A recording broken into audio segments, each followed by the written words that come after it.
16, now we're down to 8. It's quarterfinal Friday. Tonight, it's game time on YurView, the Iowa Western game of the week. Bellevue West and Omaha Creighton Prep. Hi, everybody, and welcome to the floor of Fiman Field, the home of the defending Class A champion Bellevue West Thunderbirds. Along with John Schreiner, I'm Gary Sharp. Tonight, a matchup in the quarterfinals between, as I mentioned, the defending Class A champion Bellevue West at 9-1, winners of 22 of their last 23. Omaha Creighton Prep 8-2 this year, but it seems like nobody's talking about the Junior Jays, who their only 2 losses are to 2 fellow quarterfinalists. Well, you're right, Gary. Nobody's really talking about them winning this game, and Tim Young said that they might be using that as a little bit of motivation. And extra motivation might be needed tonight, Gary, because the quarterback who started the majority of the games this season, Reed Burke, he's out. Broke his arm on the final play of the game a week ago. They're going to go back to the player who started the season, Sam Bonebrake, in this one. We do know that with Tim Yonk as their head coach at 8-2 this year, they like to run the football. They won 20-17 over Grand Island last week. They will run it with a bowling ball out of the backfield named Luke Sims. Well, Luke Sims, they call him Crusher, and he's doubly important tonight, namely at fullback, because Creighton Prep needs to run the ball to win the game, but also as a nose tackle, he's going to have to clog up space and really be a force in stopping the opposite running back, Javon Ducker. Last week, Bellevue West won 41-21 over Lincoln Southwest. As we have seen the Thunderbirds, they do it by air, they do it by ground. They just do everything well. How do they win tonight? Well, they are a defensive coordinator's nightmare, worst nightmare, because they have so many weapons. They use them all over the field. Dolenchek, a master at running this offense. I mean, it's hard to not see them winning, but they have a tough job here tonight. They said goodbye last year to Jalen Bradley. He's now at Nebraska playing as a true freshman. Well, that doesn't matter because they have a sophomore, Javon Ducker, that is running amok. Yeah, Javon Ducker. How about this? 9.3 yards every time he touches the ball, running or passing. He is just a masterful weapon, the best sophomore back we've seen this year by far, and probably one of the top 3 backs we've seen all season. When you return, we'll welcome in the third member of our crew, Megan Scolio. We'll go more in depth on the keys for tonight's game. It's game time on YurView, the Iowa Western game of the week. Bellevue West and Creighton Prep.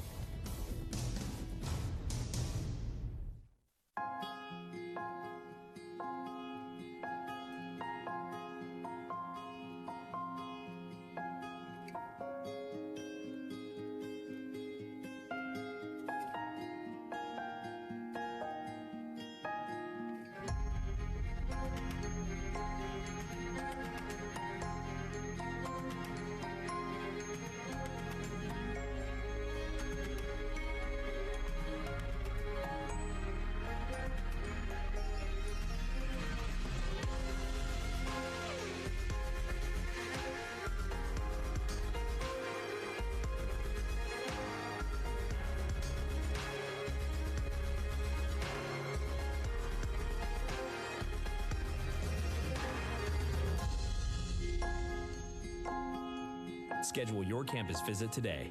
Iowa Western. The world is waiting. On a damp and cool night, we welcome you back to Game Time on YurView, the Iowa Western game of the week, quarterfinal Friday, Bellevue West and Creighton Prep. John has already told you that Creighton Prep is without their starting quarterback, Reed Burke, due to a broken arm.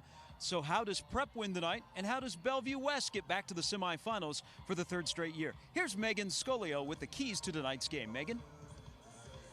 Hey Gary, let's start with Creighton Prep. The key number 1 is first downs. Head coach Tim Yonk said his team needs ball control to beat Bellevue West. To sustain drives, they need to put themselves in good position to convert on 3rd down, which starts on the 1st down. They need good gains and minimal penalties on those 1st down plays. Key number 2 is to limit big plays. Bellevue West has weapons everywhere, all of which can break the big one. Prep needs to be solid on all 3 levels. They need gap integrity up front and great communication on the back end to deny Bellevue West the game-breaking plays. Switching over to Bellevue West, key number 1 is passing efficiency. Quarterback Joe Dolenchek is having a great season, but in the last 2 weeks, his completion rate has hovered around 50%. The offense needs to be better than that tonight against a Prep team that wants to take the ball out of the air and grind out the clock. Third down defense is key number 2. There figures to be a lot of third down situations in this game based on how Prep likes to play.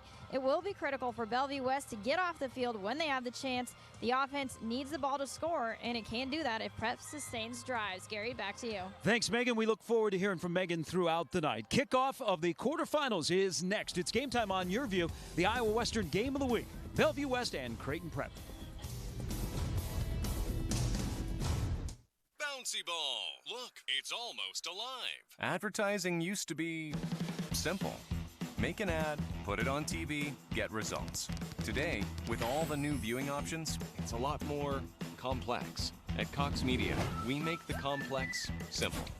With precise targeting, transparency, and automation, we connect advertisers to audiences. Anyone, anywhere, on any screen. Advertising simplified.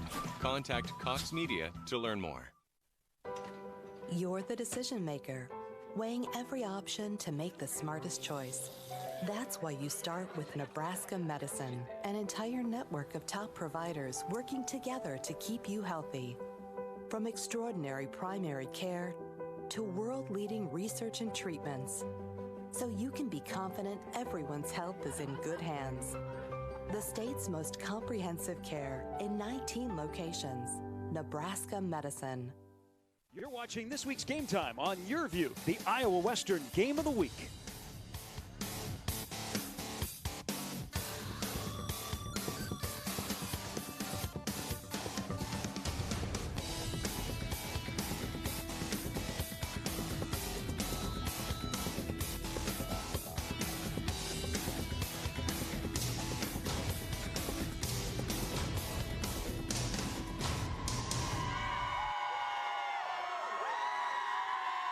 It is a beautiful night for football compared to last week when it was windy and frigid. Kickoff temperature 46 degrees. You get a look at the Bellevue West student section. This is a rematch in the postseason last year in the semifinals. Bellevue West on the way to their first ever state title, won 55-17. Creighton Prep knows about state titles. They have 9 in school history. As we welcome you back in, along with John Schreiner, I'm Gary Sharp. Megan Scolio is on the field as the third member of our crew. 16-8 after tonight. There are 4 that are left in the quest to make it to Memorial Stadium in Lincoln on the 21st of this month. Creighton Prep won the toss. They have deferred to the second half. You get a look at Mike Huffman, now in his 5th year as the head football coach at Bellevue West. Loves the color purple, loves his offense, as we have seen already this year, that we have talked about and we will see again tonight. Creighton Prep will kick off, and the hero in the kicking game last week, you will get to see him a little bit later, but Aiden Swanson is their kickoff specialist. He approaches the football, and Friday Night Lights in Sarpent County is underway. This will be returned by Bellevue West. And breaking free and cutting to the outside, across midfield, down the near sideline. And a big, huge pickup on the kickoff return for Bellevue West.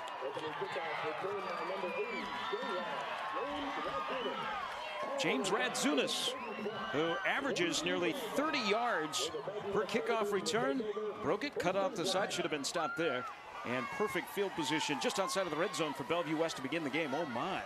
Well, not a good start for Creighton Prep. They miss a tackle, give up the big return, and now defense has to start with its back against the wall. Joe Dolenchek throws out into the flat, completed to Xavier Betts, the talented sophomore who's already been offered by Nebraska. And a big pickup on first down. Let's get a look at this offense.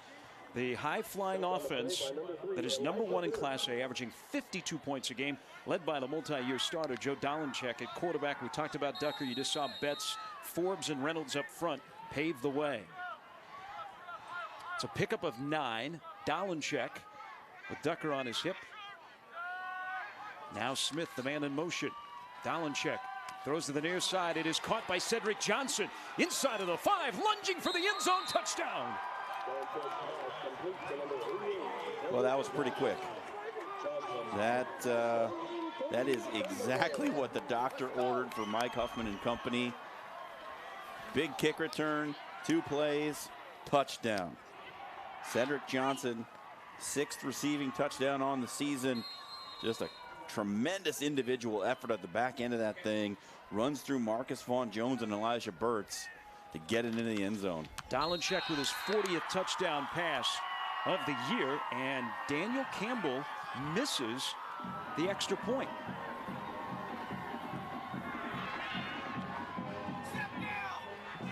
So it is 6-0 on Dolenchek's 40th touchdown pass of the year to the senior Cedric Johnson, who catches his 6th touchdown pass, 14 yards, and it takes 2 plays for Bellevue West to put it in the end zone. An offense that can light it up, averaging 52 points a game. Earlier this year, they scored 62 against Omaha Westside and lost. 7 times this year, they've scored 48 or more, and that's the worst-case scenario for Prep.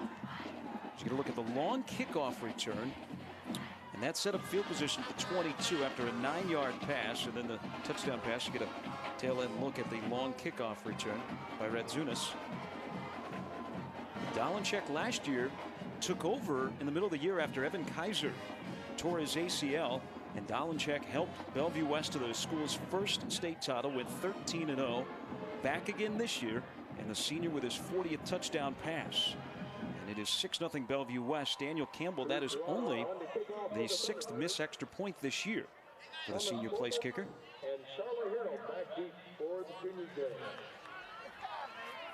And Cruz Gerardo will kick off for Bellevue West. Prep last week had a rally to defeat Grand Island.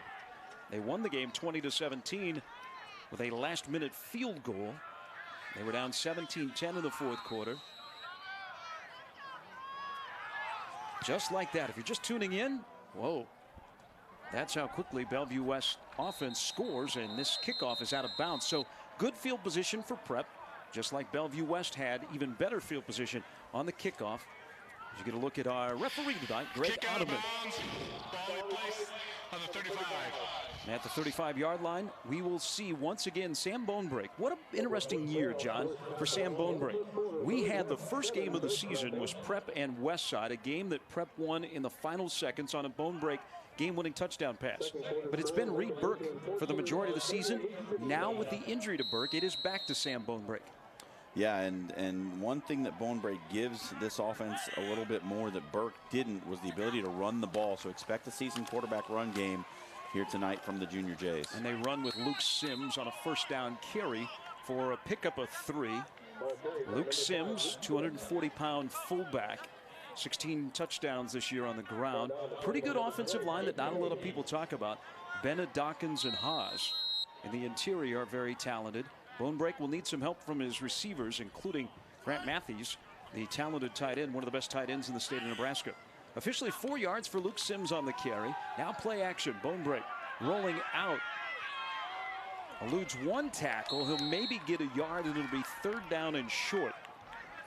Against a defense that much maligned at times. They gave up 73 in that game against Westside, but the last 2 weeks they have had to come out big to make stops, late against Burke and last week after they trailed against Lincoln Southwest. And if you like collisions, watch 44 Malik Room, because he will give them to you tonight.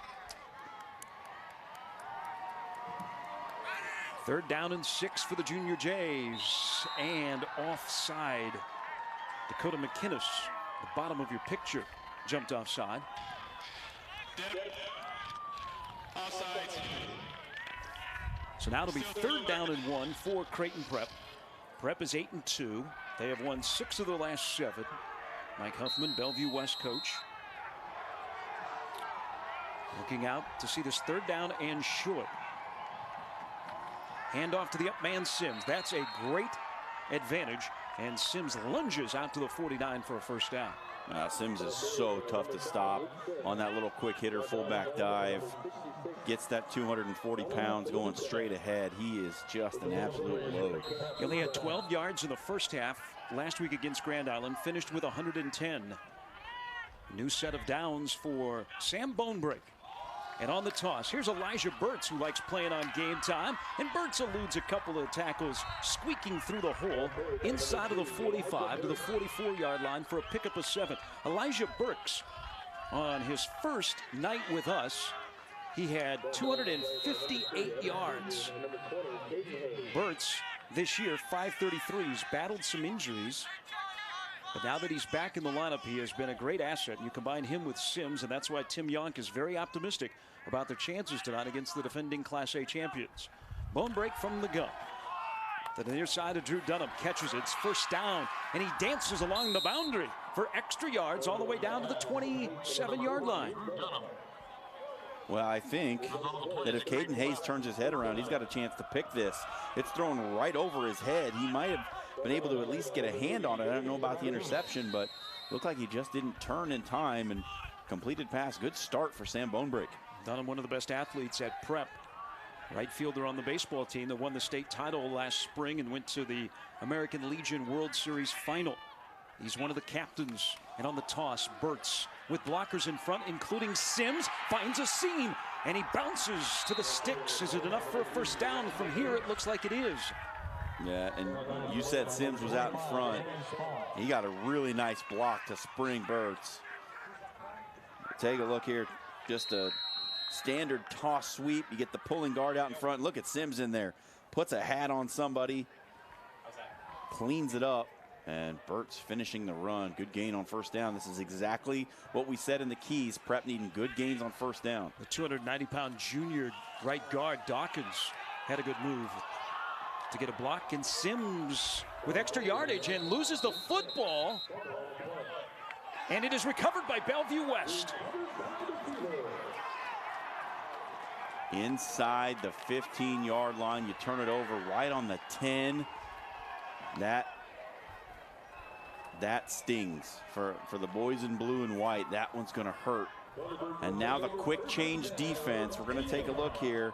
Just a good play by Hayes to come in there and swipe that thing out. Quick change defense, Gary. We've seen it a few times this year. Look for Bellevue West to try and take a shot. Boy, last time we were here, we saw Burke fumble in almost the nearly identical spot. Little toss to Ducker to get him out in space, and now he turns on the speed, and he is out near the 30-yard line. They run a simple play to spread you out. They have so many weapons, and just a little toss from Dolenchek to Ducker, only a sophomore. Just recently received an offer from South Dakota State. Will take an unofficial to Iowa tomorrow for the Hawkeye-Ohio State game. Followed his blockers, great vision, only a sophomore. Yeah, and great block on the perimeter by Cedric Johnson, the young man who just scored the touchdown. Did a nice job working on the edge out there against Joe Carew. Bellevue West up 6-0. They missed the extra point after the Dolenchek to Johnson touchdown. And this carry is for minimal gain. As Prep tries to bow up on defense after the Sims fumble, the first turnover of the game. Ducker, whose brother Tristan plays at South Dakota. Last two games, he's run for 159 and 220 yards. He's a regular, going over 200 on the ground. You combine him and Betts as part of your skill package, they're going to be around the Metro for 2 more years. I just heard defensive coordinators just did a big sigh. And Dolenchek with a hard count. Prep jumped offside, but were they drawn? Dead ball. They got him in our referee. 5-yard penalty is on Prep. Second down and 3 for the T-Birds. This offense, the low point total this year, 34. That's what Tim Yonk and his staff had to figure out this week, how to slow them down. Play action, Dolenchek with time across the middle. And a little miscommunication. The pass was behind the intended wide receivers. Dolenchek took a hit as he got rid of it, and it'll be 3rd down and short for Bellevue West. Yeah, pressure right in Dolenchek's face. Had to release it a little sooner than he wanted to. Made the throw offline.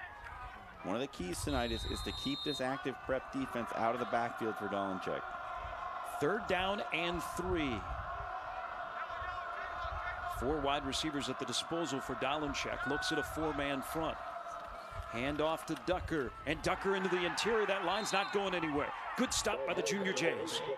Well, I thought it was a good push initially up front, but Drew Dunham, who is a player who's kind of switched positions on this defense. They've moved him from safety to middle linebacker, and it's made all the difference for this defense. You see him come through there and just put his hat right in there. Good play. Dalenchek is also the punter. Bellevue West is going for it on 4th down and 1. Dalenchek to throw to the near side. It is caught by Johnson, and he's got a first down. That is confidence. That is extreme confidence by Mike Huffman. You're on your own 35-yard line, trusting your team enough to throw the ball on 4th and 1. That is an extreme vote of confidence early on in this one. Much better start for Dalenchek this Friday than last Friday when he was 19 of 40 throwing in the 20-point win over Lincoln Southwest. Ducker running, and he's tripped up, and boy, did he have an opening right down the seam. No, right out near midfield, just got him on the shoe tops, and look how fast Bellevue West is back to the line. Undefeated this year at home. Another handoff to Ducker. Tom Searle, one of the Junior Jay captains, in on the tackle. Minimal gain for Ducker. But Bellevue West will go tempo again as they face a 3rd down and 2. Already 6-0 Bellevue West. They got a long kickoff to begin the game. And then 2 plays later, Cedric Johnson was diving into the end zone from 14 yards out on a pitch and catch from Joe Dalenchek. His 40th touchdown pass of the year. Dalenchek checks his personnel. He's already converted a 4th down and short on this drive. 2nd possession of the night. Little toss to the outside to Ducker, and he is stopped for a loss. Coming up to make the tackle defensively, Stephen Krawczyk. Yeah, this is a heck of a play by Krawczyk, because A.J. Forbes, the best offensive lineman, gets out there, and Krawczyk just beats him to the spot and makes the play. That is a heck of a defensive play. Prep wants a physical game. If they can slow Bellevue West down, they can play a physical game, a defense that gives up 18 points a game. Now again on 4th down, Bellevue West may be going for it. Remember, Dalenchek is also the punter, but this looks like another opportunity to go for it on 4th down. Dalenchek will throw out to the flat. It's incomplete, and Prep is going to get good field position, and they hold after the fumble. That's really big for this defense to come up with that stop. And again, a little bit of miscommunication between Dalenchek and the back out in the flat. Not sure, you know, sometimes tempo helps you, sometimes it hurts you. You do have to be very wary, because Dalenchek is the punter, and they've been known to show that they were going for it and then punt. So Prep can't put all of their pressure on.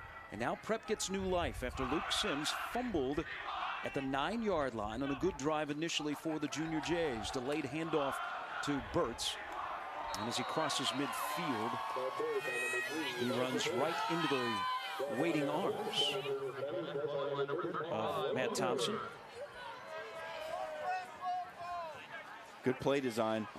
The pulling guard there, Ryan Benna, got out in front, made a good block. The pressure just came from the inside. Good linebacker flow from that T-Bird defense. Prep this year, averaging 257 yards on the ground. Still looking for that consistency. And tonight they're without their regular starting quarterback. Reed Burke broke his arm on the final play of the 1st round game against Grand Island last week. So Sam Bonebrake, who began the year as the starter, is in. Corpus in motion. The handoff to Burt, spinning across midfield, churning the legs inside of the 45 with a push from his fellas up front. Alex Orgazali was one of the helpers for Elijah Burtz. Be 3rd down and about 4.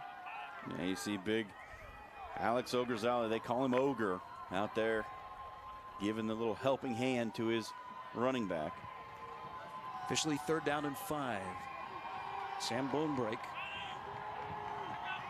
in a tight set, hands it off to Sims, and he's not going to get the first down. He barely got back to the line of scrimmage. That was such a slow developing play that Sims really didn't have a chance, because there were so many gold jerseys that were on top of him. Yeah, and I think that this play is actually on Sims. He looks like he's going to try to bounce it initially, and then too late tries to cut it back up inside. The flow had already gotten there, and just not a very decisive run from Luke Sims. Tyler Cheney was in on that 3rd down defense. And here is a fake punt by Prep. And they will convert it. Noah Stracco, who was the hero last week, with a last-minute field goal. The punter on the rugby style, he just watched the play develop. Bellevue West took off to defend the punt, and on a return and a wide open lane, and that's a first down on the first trick play of the night. You know, Gary, I don't know that this is actually a called fake. Just he saw that he had a lane, figured he could pick it up and went for it. And it looks like, you know, that rugby style punt, the punter has an option to do that, and Stracco saw the lane, nobody turns around, picks up the first down. Another big play for Prep. All the way to the 31. The majority of Prep's snaps early on here in the first quarter have been in Bellevue West territory. Good footwork by Bonebreak. He eluded a tackle, and he gets the first down. We wondered in the pregame about him compared to Burke running the football, but a good job by Sam Bonebreak, who had 25 carries for 143 yards coming in, and that's a big first down carry for the Junior Jays. Yeah, much better runner than his sophomore counterpart. This is zone read. He sees the end cut in, keeps it himself, and runs by a couple of defenders. Well played, Sam Bonebreak. First down and 10. Junior Jays keep it on the ground. 39th time that this school has been in the postseason, 23 straight years. They've only missed the playoffs 4 times. Most recent, 1994. People don't talk about the Junior Jays. They went 8-2. Their 2 losses to Burke and Kearney in a game in which Kearney is the only unbeaten team in Class A. And Tim Yonk was saying that they really shot themselves in the foot in that road game out in central Nebraska. Yeah, he thought they played one of their worst games of the year out there. Second out and 7. Birds with blockers in front, cut it to the outside. Now keeping his feet alive, now protecting the football. This is where Sims fumbled the first time. He's going to be short of the first down, but now there's a little bit of rhythm for Prep. Defense had to stop the Stracco conversion on 4th down. Now Prep can see the goal line, down 6-0 as we near the end of the first quarter. The thing that makes Birds so tough is he's so quick. He can change direction so well. You think you've got him squared up, and then he's 6 feet to the left or right of where you were aiming. 5'10", 180 pounds, a senior. He's in the backfield. Bonebreak keeps it. Touchdown. What a fake. Everybody bid on it, and Bonebreak kept it, and it's a touchdown, and we're tied. Well, I mean, this is a good play. You see another zone read. The defensive end takes himself completely out of the play. Bonebreak waltzes into the end zone, and Gary, you have to wonder, Tim Yonk played the injury to Reed Burke very close to the vest, and it doesn't look right now like this Bellevue West defense was quite ready to see zone read out of Creighton Prep tonight, because Reed Burke didn't do it for the most part. The Junior Jays in a funky formation. The bad snap, Bonebreak has to track it down back at the 20. Throws towards the end zone. It's caught by Sims for the 2-point conversion. Oh my! Wow. What a crazy drive by the Junior Jays. They convert on 4th down. A fake to get a touchdown, and a broken play ends up with a 2-point conversion. And the Junior Jays lead Bellevue West 8-6 on Game Time. Okay, it's decision time. I want to experience a 4-year college in 2 years. I want to live on campus, but get to my career faster. I want to get started now.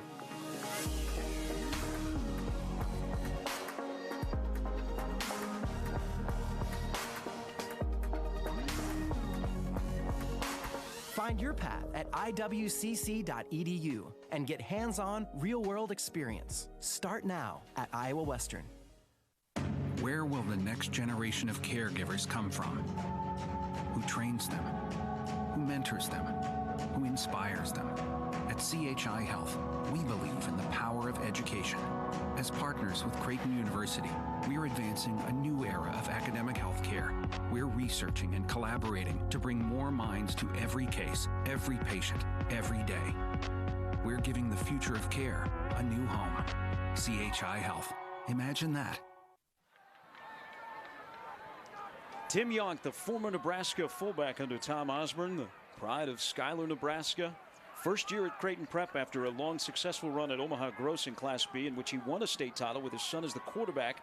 Now in his first year Boy, he seems like such a great fit for Creighton Prep football, a program that has had the legend Tom Jaworski walk the sidelines for 39 years. And Tim Yonk, he talked about it in the pregame, John. When we were chatting with him on the field, he said, not a lot of people are talking about us. We're talking about ourselves. We are very confident coming in. And after a turnover at the 9-yard line as they were going in for a score, they make a great defensive stop, get it back, and they make plays, and now they lead 8-6. What a turnaround. I mean, defense turns into offense, and the big fake punt, and then the great play by Bone Break on the fake for the touchdown. Then he makes another great play, picking up that errant snap and getting it to Sims for the 2-pointer. A wild drive to take the lead.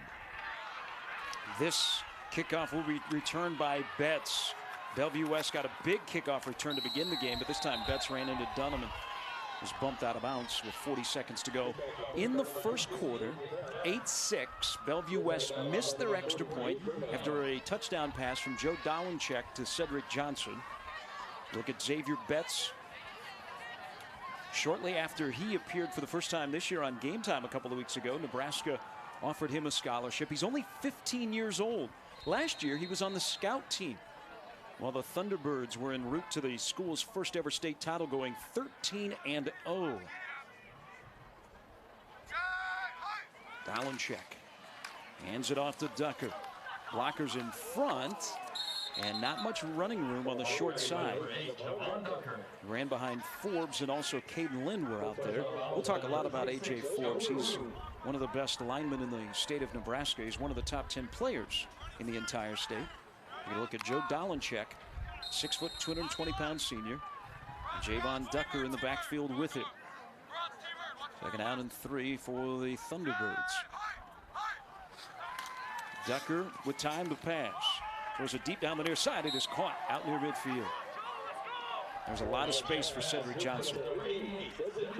Yeah, Cedric Johnson playing a big role early on in this one. I say just 23 receptions on the season coming into this one. That's a pretty low number for this offense, but he's been featured here early on. Got a great basketball future. Playing for Doug Woodard. Dolencheck to throw again. A good catch by Ducker out of the backfield. That was around the kneecaps. He caught it, and that's how the first quarter will end. 8-6. Prep leads Bellevue West after 1. It's game time on YurView, the Iowa Western game of the week.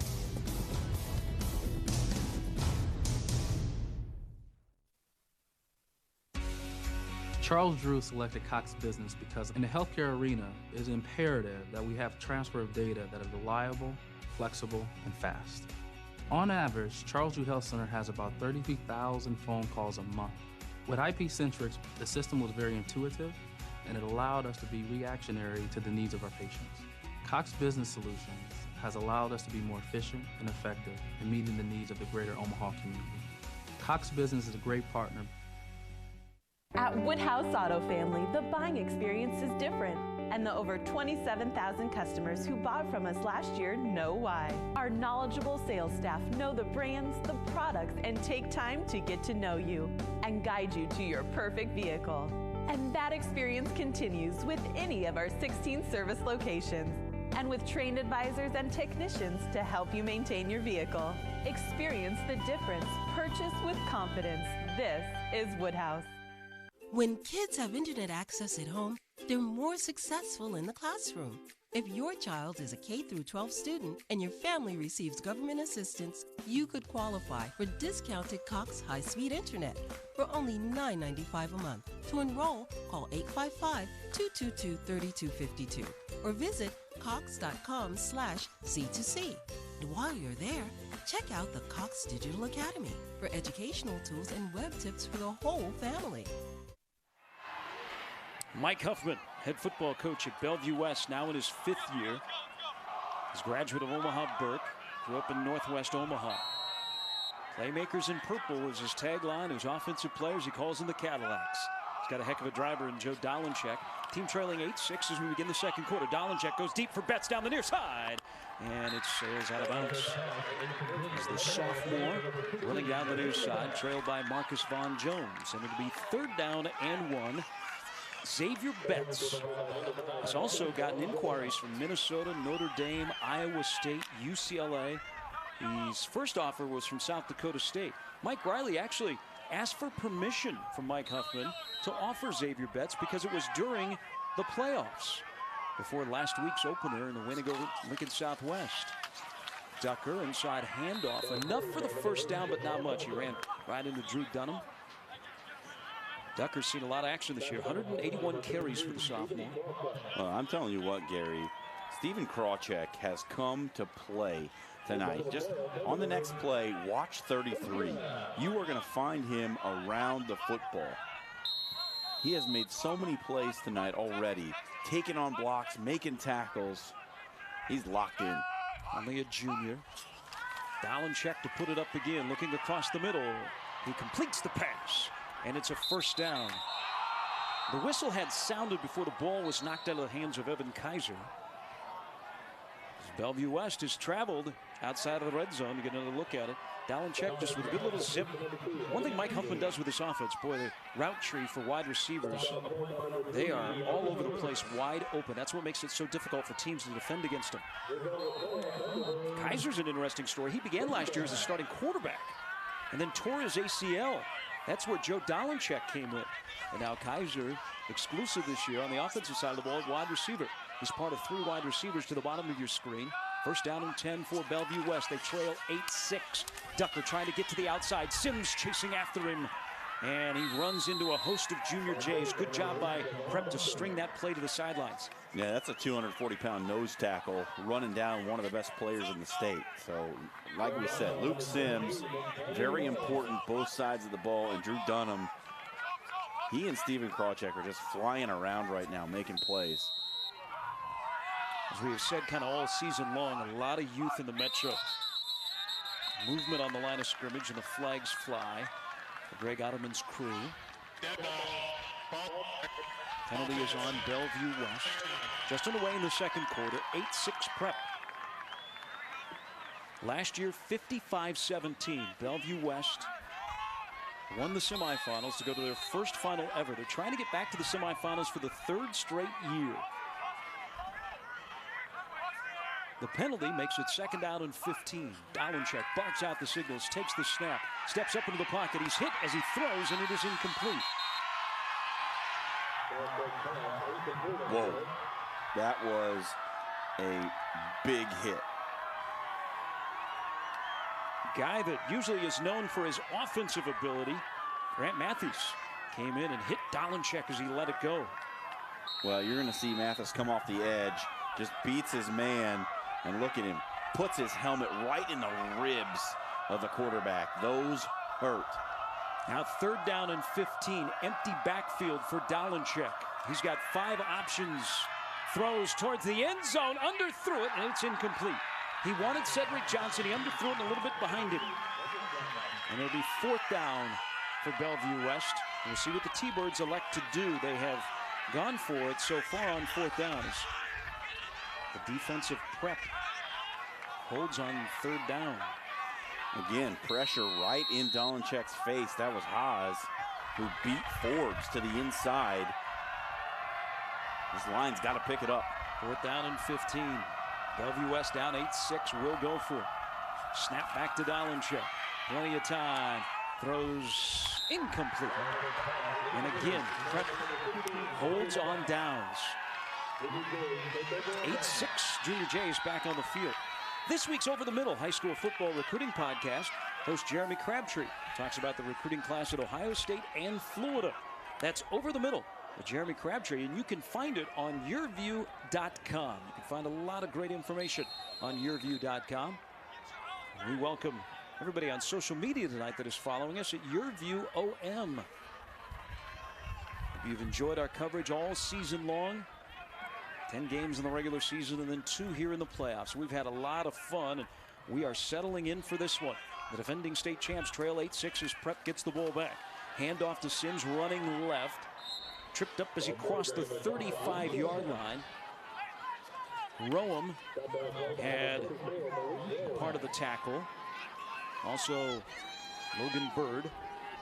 Luke Sims took an unofficial visit last week to South Dakota.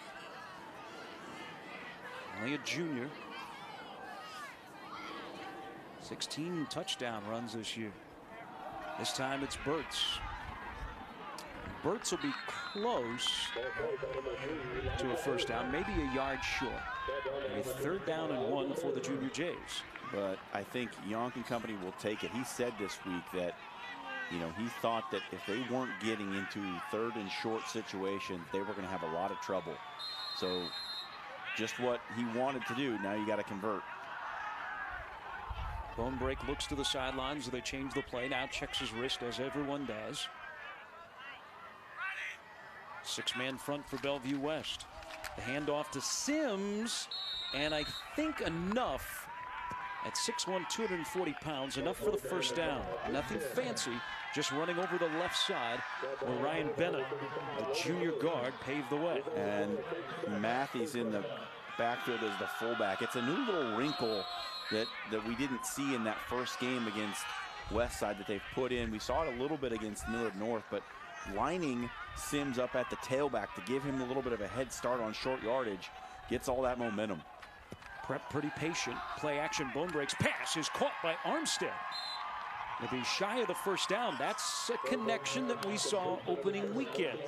And they connected for the game-winning touchdown pass in the rally against Westside. That's the only touchdown pass by Bonebrake, but a good throw here, one of his few tonight. Well, that's a good, that play's been set up by the read option that they ran in the first quarter. You fake that read option, just run a little slant, the wide receiver comes open. 2nd down and 1. And the quick hitter is stopped.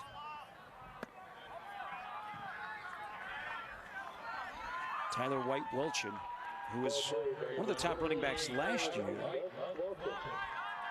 gets to midfield. This is exactly how Prep wants to go. Nice and slow, churn the clock, long drives. 3rd time we've seen the Junior Jays on Game Time this year. White-Welchin's carry is enough for the first down. Right at midfield for Sam Bonebrake. Bonebrake keeps it on the option again, and that's a pickup of 7. So he's showing off a little bit of the elusiveness, and he's also great on the play fake. Got the touchdown earlier, and there a good first down carry. Yeah, he's doing a nice job after, you know, not having started since I think week 2 in the season. Hasn't seen a lot of game action. He's come in, shaking off the rust, and really has this offense humming. Toss play to Burtz. And it's a first down. Megan Scolio at halftime, when she chats with Mike Huffman, she will ask him about the change preparing for Reed Burke to Sam Bonebrake. They have to do it on the fly. As John mentioned back in the first quarter, you could see that it is quite the adjustment for Bellevue West. And the drive continues for the Junior Jays.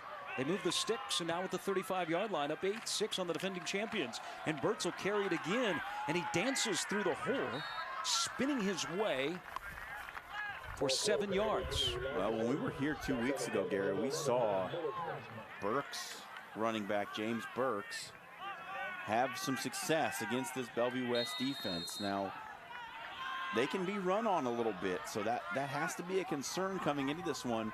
Prep finding some running room here early on. Bonebrake this time in the shotgun.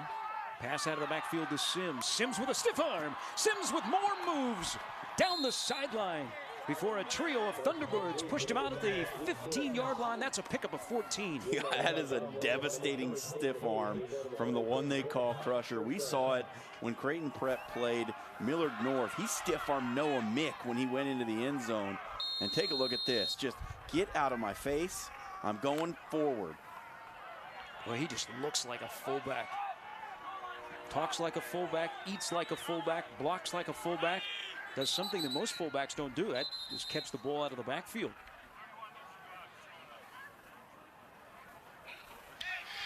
Officials timeout.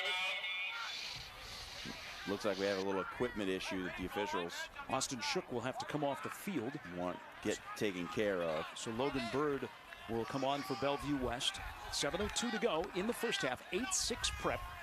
Bellevue West scored in the first 53 seconds. But since then, it's been all Prep on offense and defense. And now Bellevue West will just elect to take a timeout.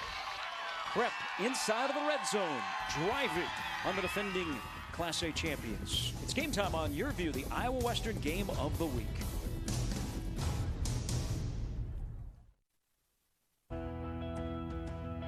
At DieVentures, we want to create a full-service customer experience. Cox Business, as our technology partner, does exactly that. The team at Cox Business came in, took a look at our business, and recommended top-notch solutions. With IP-Centrics, we have a managed, scalable solution to meet all of our customer needs. We get hundreds of phone calls a day, thousands over the course of a week. Because we have Cox Business, we can focus on what we love to do, being on the water and in the water. Where will the next generation of caregivers come from?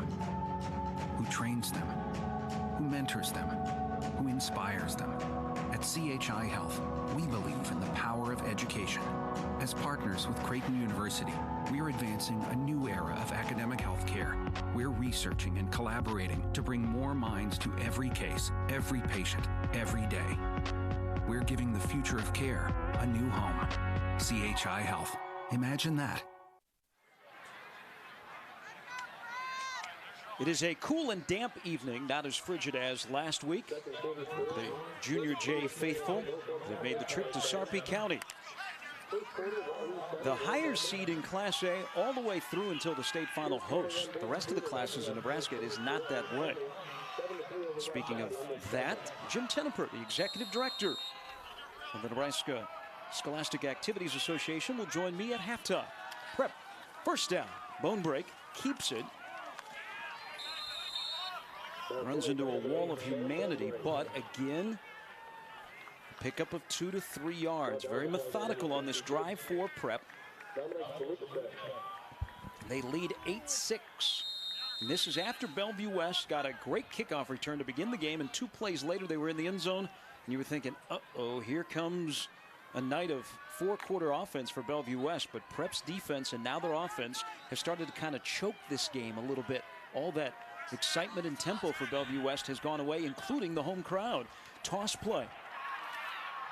Bartling to the end zone, touchdown. We've seen Jackson Bartling do this before, Gary. When Elijah Burtz was out early in the season, they brought in Jackson Bartling, and there's virtually no drop-off between the two. And Tim Yonk said early in the season that it was hard to choose. Bartling is a talented back, and he has a lot of the same qualities that Elijah Burtz does. Speed and elusiveness, and right here, great vision to read his blocks and find his way to pay dirt. Creighton Prep this time will attempt the extra point. Noah Stracco splits the uprights.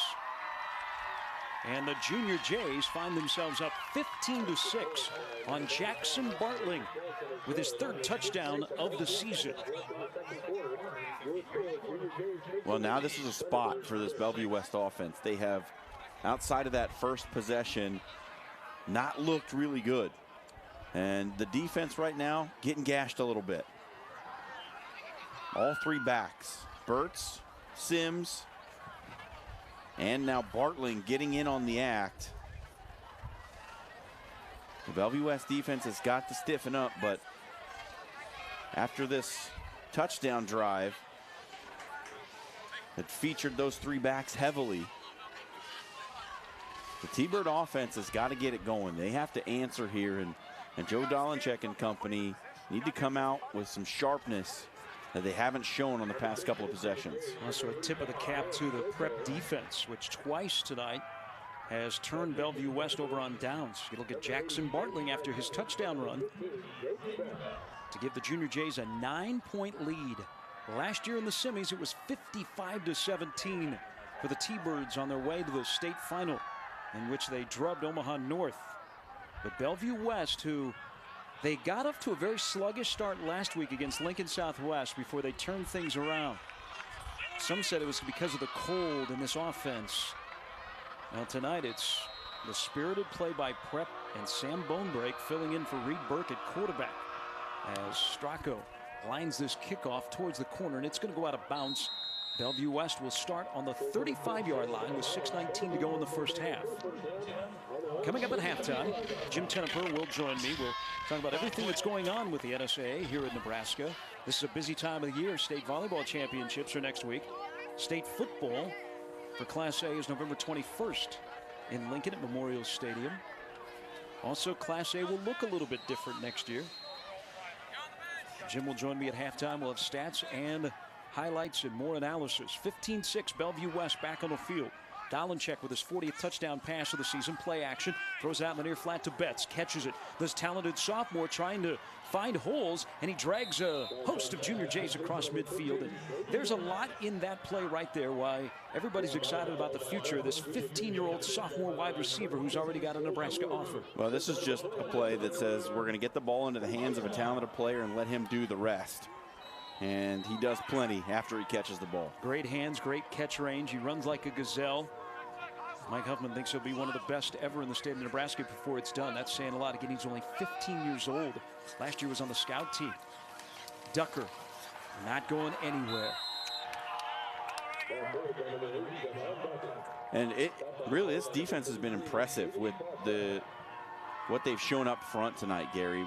We expected Javon Ducker to be able to find some room, and so far, 9 yards I think is about his biggest gain of the night, which is pretty incredible. Tom Searle, the defensive end, 220, senior, led the tackle on Ducker. Now 2nd down and 10. Smith is in motion, and the handoff to Smith, running wide, and he's not going anywhere. Tackled behind the line of scrimmage. Dunham came up to make the initial hit. Also Nathaniel Wells added, and you saw the bobbled handoff, and Wells a good job to get off his blocker and bring Smith down, and that pushes Bellevue West back to 3rd and 13 at the 47. Key 3rd down right here. Can Prep get off the field on defense and give that offense one more shot? Or the T-Birds be able to come up with a play? Dolenchek play action, looking deep, throws across the middle. Smith catches it. He's got a 1st down, and he's got more. Cutting to the outside.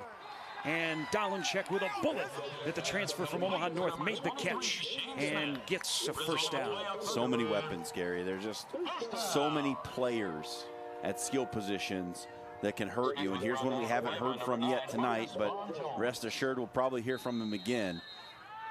Smith with a huge 3rd down play.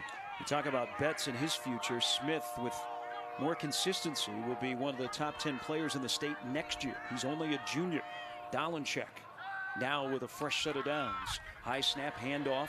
Running right down the middle is Ducker. Now cutting the outside, a foot race with Burch. Headed towards the end zone. Ducker, touchdown. He goes 36 when you thought he was contained. Well, just when we thought that the defense had him bottled up, Javon Ducker. Look at this. Just great vision, well blocked play at the point of attack. And once he gets to the 2nd level, good luck.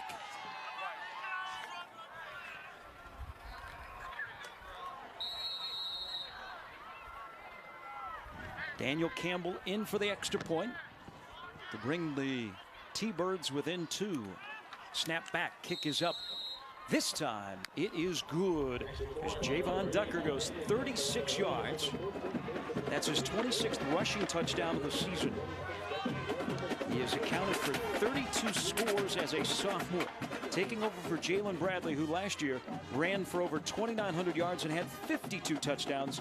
A lot of Dolenchek on this drive. Yeah, much better throwing the football on that drive. Just putting the ball on the money, making plays, and then at the end of it, you give the ball to the man who makes a difference, Javon Ducker. And he can do work once he gets to that 2nd level.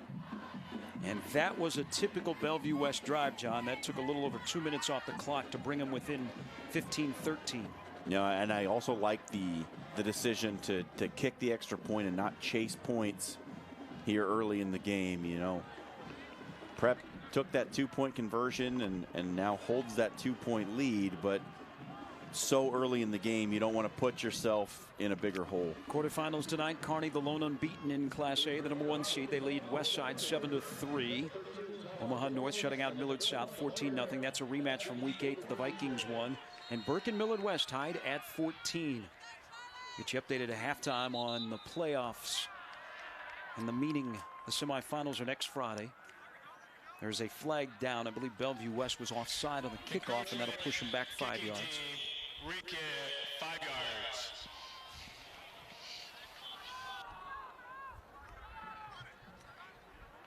(15-13). We've had a missed extra point, and we've had a crazy 2-point conversion. That's why if you're checking the score bug and you're wondering, how did you get to 15-13? That's why we're here, to help you out. That's why. This is a matchup tonight of a 4 seed and a 5 seed. Bellevue West is the 4 seed. Bellevue West, the defending state champions, got as high as number 2 in the polls, but after they lost to Westside 73-62, they fell to number 8. They're back to number 4. Creighton Prep in the latest polls, they are number 7 after getting as high as 4. Nobody really talking about Prep. They won 6 of the last 7. Their only 2 losses, week 2 to Burke, and then they lost 24-7 out in Kearney midway through the season. This is a short kickoff, and it is returnable for the Junior Jays. And this is really good field position for them out near the 40-yard line. And there are flags because now there is a confrontation.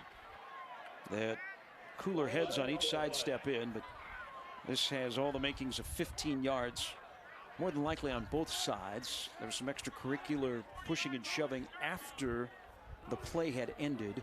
It's Greg Ottoman talking with his crew. You get to this point in the season, and these are some of the best crews around the state of Nebraska. Well, I think a little exception was taken to a late hit or a perceived late hit. And then, you know, you usually get the second guy. So you've just got to keep a cooler head than that. Here you see, now there was a little bit after that discussion, Matt Koningsman did not take very kindly to the hit. And so he just wanted to remind Kevin Cooper that you were playing at Bellevue West. You look at Tim Yonk. Tim Yonk, the 3rd prep coach in the last 4 years. We've talked about the Hall of Famer Tom Jaworski being on the sideline for 39 years. Then it was Chris Nizzi. Then Andy Yost. Yost left after last season, and Tim Yonk was hired and has had a magnificent first year. He's really changed the culture as he talks to Kevin Cooper, who picked up that 15-yard penalty. Cooper was key last week with a block kick and special teams coverage late in the game that allowed Prep to rally. So all of a sudden, the Junior Jays go from having real good field position to the 40. They're back at the 25. Their lead has been sliced to 2. Sam Bonebrake in at quarterback. They're taking over for Reed Burke, who broke his arm at the end of last week's first-round contest as Luke Sims plows over anybody in white and purple and gold for just a couple of yards.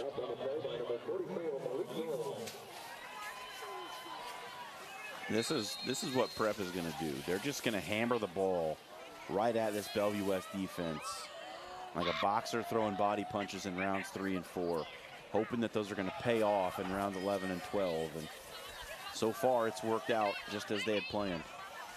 Second down, little toss out of the backfield to Bartling, who just has a touchdown. It's strung out, and maybe a yard or 2. Good pursuit by Bellevue West. Koningsman led the charge. He's still talking to Greg Ottoman, the referee, and probably still talking about that personal foul penalty that he was involved in earlier. Now it's 3rd down and 6 for Prep. If they are not able to convert here, John, Bellevue West has plenty of time before the end of the first half to put their offense back on the field. 3rd and kind of medium situation, probably a throwing situation. Bonebrake has to be sure. You'd rather punt it away here than throw the pick. He has Bartling on his hip. Snap back to Bonebrake on 3rd down and long. Throws. There is a flag down as Armstead caught it, but the flag is in the area of holding. And that will push the Junior Jays back. It'll be 3rd down and even longer. Armstead did a good job to run right to the sticks. Not short, ran right to the sticks and caught the pass. But it was set up by the holding call. And it will be 3rd down and 16 for Creighton Prep. Tim Yonk looks over his play chart. Yeah, does he have one on there for 3rd and 16? Well, he's searching. He's looking. He hasn't gone to page 2 yet. Yeah, he's might want to be conservative here, but you are at your own 15-yard line.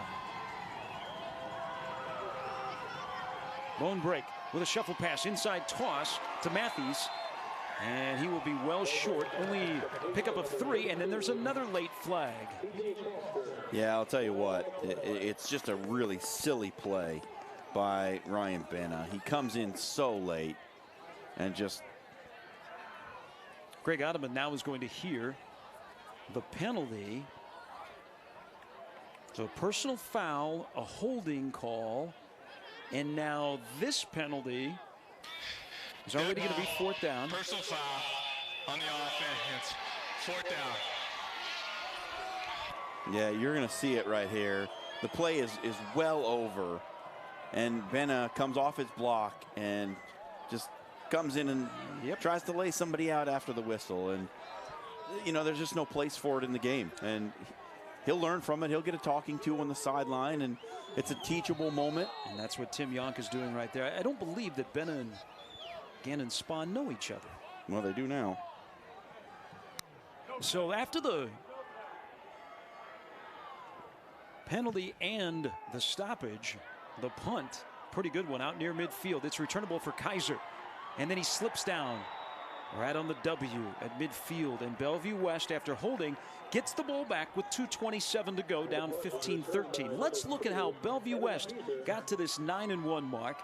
Great start to the season. The first 2 games of the season, Joe Dolenchek threw for 7 touchdown passes, including one game where he threw for all 7 of the first half. That high-flying offense.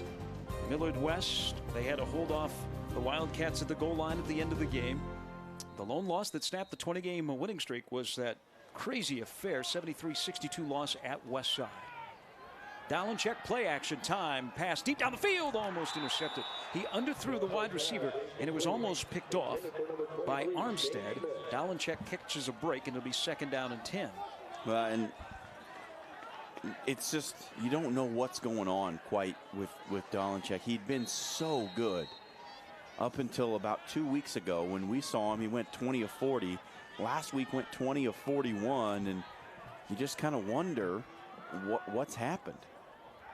Well, we'll see what happens here on 2nd down. Little toss out of the backfield. Now Ducker does the rest. Eluded a tackle. He's got a 1st down and then steps out of bounds.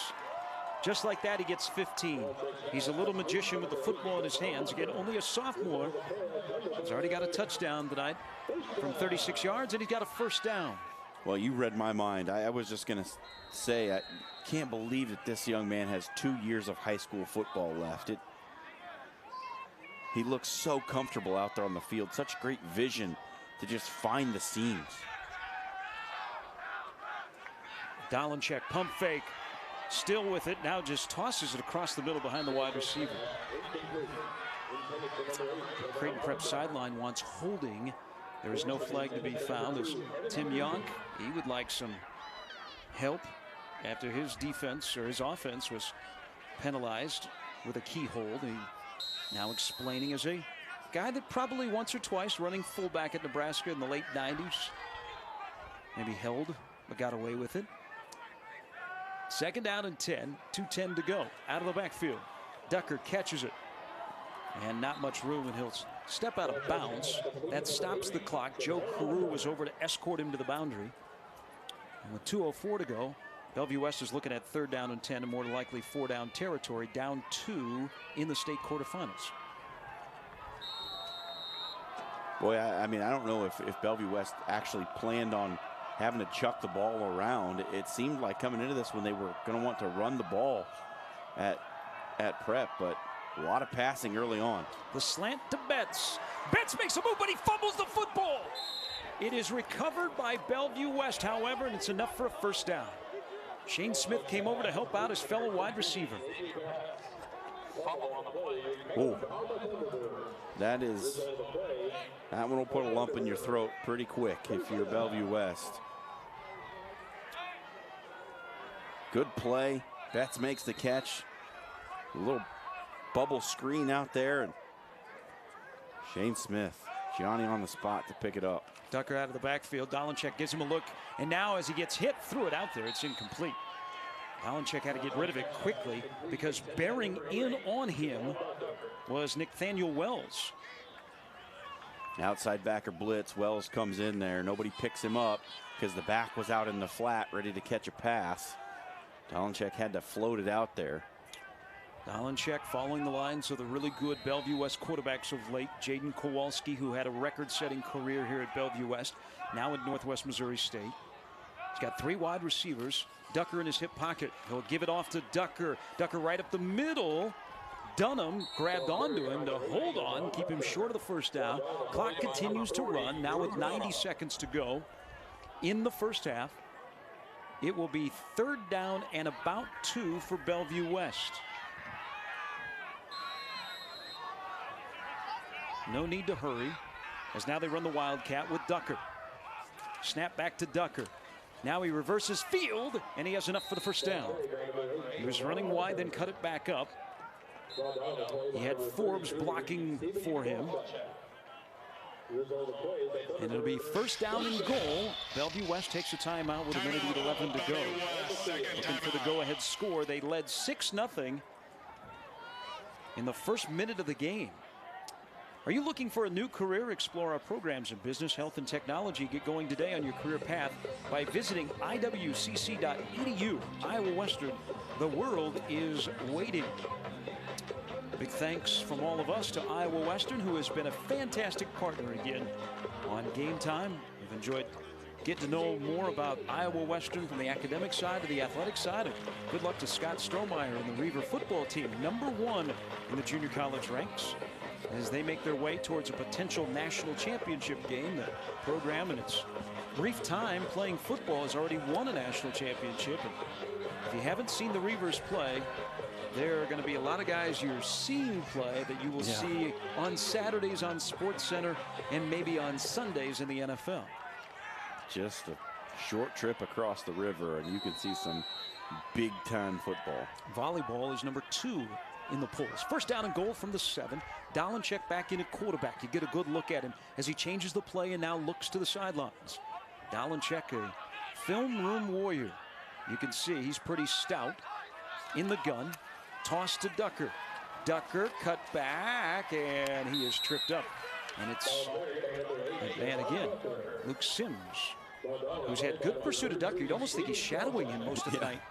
From that nose tackle spot, running sideline to sideline, making plays, and Ducker not an easy one to get on the ground. Only 1 timeout remaining for Bellevue West. Dolenchek keeps it. He's going nowhere. Sims, Dunham, Searle, all on the tackle. Well, this would be a big, big stand for Bellevue, for Prep's defense, excuse me, if they could hold here. 3rd down and goal from the 5. The clock is running. Bellevue West has 1 timeout remaining.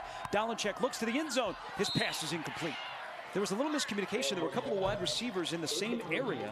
Stops the clock, but now it's 4th down. Down by 2. What do you do? Well, Bellevue West has, I believe, only attempted 2 field goals all season, Gary. And I don't believe they've made either one. Daniel Campbell has not made a field goal this year. He is out to put Bellevue West on top. They will spot it at the 12, so it's a 22-yard field goal attempt for the senior place kicker. Snap back, kick is up, and the kick is good. And with 16 seconds to go in the first half, Bellevue West is back on top, 16-15 on the 22-yard field goal. Well, you got points out of the drive, and that was important. Not 6, but you got 3, and you now go into halftime holding a lead. So a big play there. You wanted to have the lead going in because Prep's going to get the football coming out of the halftime break. And a good response from that offense, who had struggled a little bit through the end of the second, start of the third, or end of the first, start of the second quarter, rather. So good job by Dolenchek and company to come out and at least put some points on the board. But again, kind of a subtle victory for the Prep defense. Right, you don't give up 6, the ball inside the 5-yard line, and you manage to hold on. This is going to be a good one. I'm really excited to see what the second half brings us. Halftime will bring us a chat with the executive director of the Nebraska Scholastic Activities Association, Jim Tenneper. Megan Scolio here in a moment. We'll talk to Mike Huffman of Bellevue West, We'll have stats and highlights. Joe Ziske, our statistician, very busy tonight. He brought a couple of sharpened number 2 pencils. 16-15 Bellevue West after their first field goal of the season that they have converted. This kickoff is short. It is returnable. And at the 35-yard line with all 3 timeouts remaining, Prep now down 1 will take over the football, and we'll see if Tim Yonk elects to sit on it and just go into the locker room, or if he takes one crack at it. Sam Bonebrake there in the middle of your picture at quarterback tonight. The first game of the season that we brought to you, Prep and Westside. Bonebrake started, converted a last-second touchdown for the Junior Jays victory. Reed Burke had been the starting quarterback, broke his arm last week. Bonebrake starting. He's been admirable here in the first half, and he'll take a knee, and that is the end of the first half. Very entertaining. Bellevue West 16, Creighton Prep 15. Wow, what a first half. Back and forth. Looked early on like Bellevue West offense was really just going to come in here and roll after that big kickoff to open the game, and then a 2-play touchdown drive. But kudos to that Prep defense. They stepped it up and really came out and put their offense in good situations, holding on some 4th downs. And then the offense came in and did what it needed to do. And Sam Bonebrake, perhaps the story of that first half, both running and throwing after not starting for a good stretch of games here this season. Started the season, of course, as we mentioned, but he has performed admirably here in relief duty of Reed Burke. We're going to go down to the field now where Megan Scolio has Mike Huffman. All right, Coach, how has your defense had to adjust for Sam Bonebrake instead of Reed Burke? You know, I think regardless of who their quarterback is, their offensive linemen right now are playing better than our defensive line and linebackers. I'm very impressed with the physicality of Creighton Prep on both sides of the football game. If we're going to be successful in the second half, which I think we can be, we're going to have to up the hitting level quite a bit, both on offense and defense. All right, thanks, Coach. All right, thank you very much, Megan. Mike Huffman's T-Birds take that 16-15 lead into the halftime break. Okay.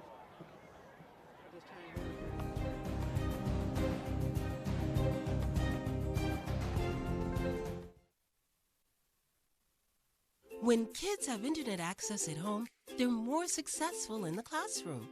If your child is a K-12 student and your family receives government assistance, you could qualify for discounted Cox high-speed internet for only $9.95 a month. To enroll, call 855-222-3252 or visit cox.com/C2C.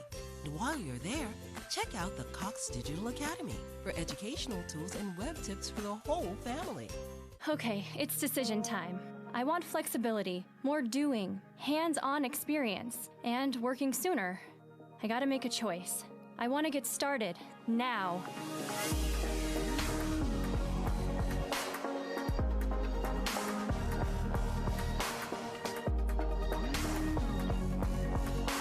Find your path at iwcc.edu and get hands-on real-world experience. Start now at Iowa Western. Bouncy ball. Look, it's almost alive. Advertising used to be simple. Make an ad, put it on TV, get results. Today, with all the new viewing options, it's a lot more complex. At Cox Media, we make the complex simple. With precise targeting, transparency, and automation, we connect advertisers to audiences. Anyone, anywhere, on any screen. Advertising simplified. Contact Cox Media to learn more. Right back here on the campus of Bellevue West High School. Thunderbirds lead at 16-15 over Creighton Prep here in the state quarterfinals. Game time on YurView presented by Iowa Western. We were here just a couple of weeks ago to see Bellevue West take on Omaha Burke and got a chance to watch the Bellevue West marching band at the half of that one. Since then, the marching Thunderbirds have won the NSBA state title. So let's get now an encore performance from the state champions.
And there you have it, the state champion marching band right here at Bellevue West. That, of course, their performance from the halftime show in the game against Burke just 2 weeks ago.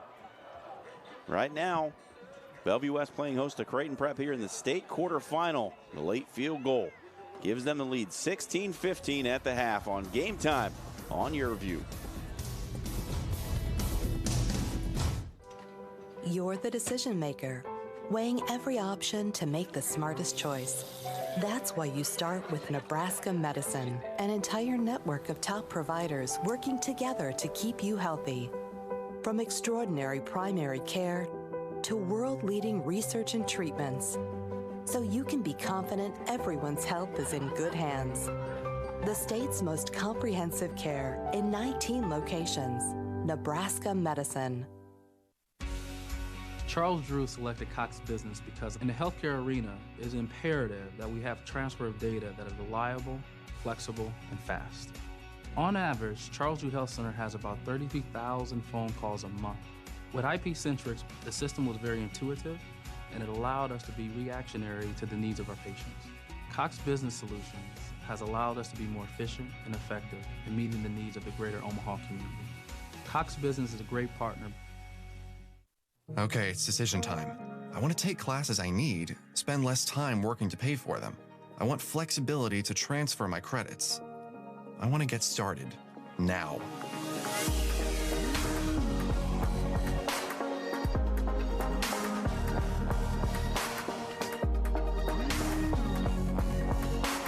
Find your path at iwcc.edu and get hands-on, real-world experience. Start now at Iowa Western.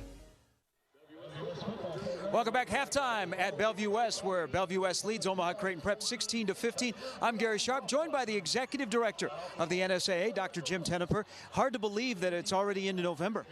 I tell you what, this fall has gone by very quickly, and Mother Nature, for the most part, has been very kind to us. We had some problems with district softball, but we got our fingers crossed. We've still got a few weeks here to finish up this fall season. As you get into November, it's not only football that will end up back at Memorial Stadium, a great opportunity for the student athletes, but also you have volleyball back in Lincoln next week. That's correct. We've got Thursday, Friday, Saturday of this next week. We got state volleyball, and that's always a great time. We've got it at several venues on Thursday and Friday. Saturday, the championship will be at the Devaney Center, and the kids always enjoy playing there, and we're looking forward to hopefully Mother Nature treats us well next week too. Something that's treated you well is share with our listeners a little bit about the relationship between the NSAA and Nebraska and the ability to use Memorial Stadium for the state high school football championships.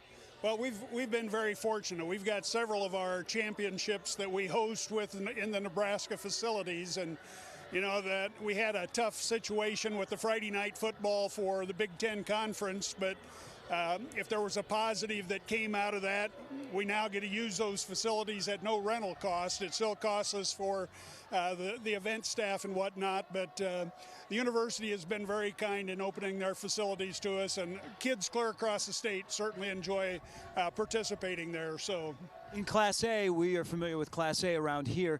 It'll look a little bit different next year because of some enrollments. It'll be a little bit larger. Yeah, that's the case, and we've made some changes with regard to how we're going to classify schools. We're going to classify schools on a boy-only count starting next year, and it's enrollment ratios that if they've got 425 boys and greater, they will be Class A. Presently in football, we have 28 schools in Class A. We're anticipating maybe 31 or 32 schools in Class A next year, and Class B then will shrink a bit. The ratio from the largest school in Class B to the smallest school in Class B this year is about 3.2 to 1, and that ratio raises a lot of eyebrows, particularly among the Class B schools. So we'll see what happens with that. So Class A will likely get larger, Class B will likely get smaller. Dr. Teneper, we appreciate your time as always. I appreciate that. Thank you. That's Dr. Jim Teneper, the executive director of the NSAA. We're at halftime. Bellevue West leads Creighton Prep 16-15. It's game time on YurView in the Iowa Western Game of the Week. At Woodhouse Auto Family, the buying experience is different, and the over 27,000 customers who bought from us last year know why. Our knowledgeable sales staff know the brands, the products, and take time to get to know you and guide you to your perfect vehicle. And that experience continues with any of our 16 service locations, and with trained advisors and technicians to help you maintain your vehicle. Experience the difference. Purchase with confidence. This is Woodhouse. When kids have internet access at home, they're more successful in the classroom. If your child is a K-12 student and your family receives government assistance, you could qualify for discounted Cox high-speed internet for only $9.95 a month. To enroll, call 855-222-3252 or visit cox.com/C2C. And while you're there, Check out the Cox Digital Academy for educational tools and web tips for the whole family. Of caregivers come from, who trains them, who mentors them, who inspires them. At CHI Health, we believe in the power of education. As partners with Creighton University, we are advancing a new era of academic health care. We're researching and collaborating to bring more minds to every case, every patient, every day. We're giving the future of care a new home. CHI Health. Imagine that. Back with you here on Game Time on YurView, presented by Iowa Western. Bellevue West leading Creighton Prep 16-15 at the break. Let's take a look and see if we can figure out how we got there. Some of your first half highlights. Got things started early with a big kick return. Right here, opening kickoff. Taken all the way inside the 30-yard line. And 2 plays later, it's a touchdown for Cedric Johnson. Dives into the end zone. The extra point was no good, and it was 6-0 at that point. Creighton Prep had some work to do. Came back on their drive, but got inside the 15, and a Sims fumble gave the ball back to Bellevue West. They were unable to do anything with it. Turned it over on downs after getting out to midfield. Junior Jays would get it back, put the ball in the hands of their backfield.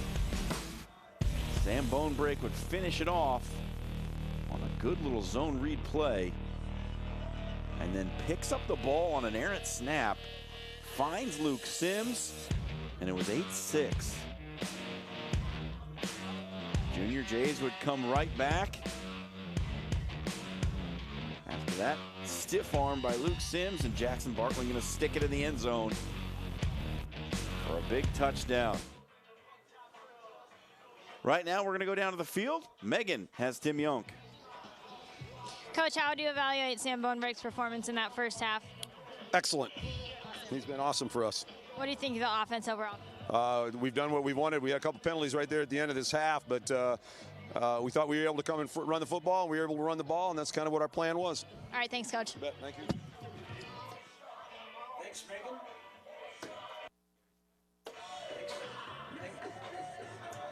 Thank you, Megan and Coach Yonk. Let's get a look at the halftime stats of a 16-15 first 24 minutes. Kind of as we expected here. If you look at the numbers, Bellevue West doing it through the air, Prep doing it on the ground, the one lone turnover. But for the most part, those stats, they match the 1-point game. Pretty even.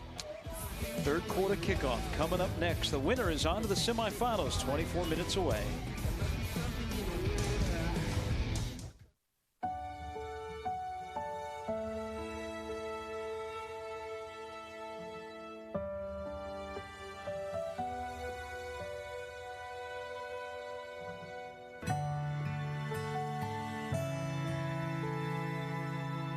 Life is full of heroes, especially those who sacrificed to keep us safe. Thank you, veterans. From Shields. Okay, it's decision time. I want to experience a 4-year college in 2 years.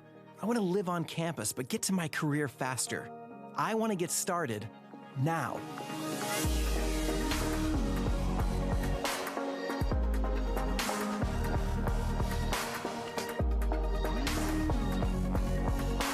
Find your path at iwcc.edu and get hands-on, real-world experience. Start now at Iowa Western.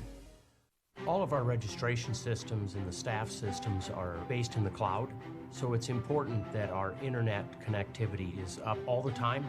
To me, it was clear as soon as we met with Cox Business, they were going to listen to what we needed and design a solution for what was going to be best for us. Having Cox Business as our one provider has allowed us to more easily manage our daily processes. If anything happens or if there's anything I need changed, it's just a phone call or an email away.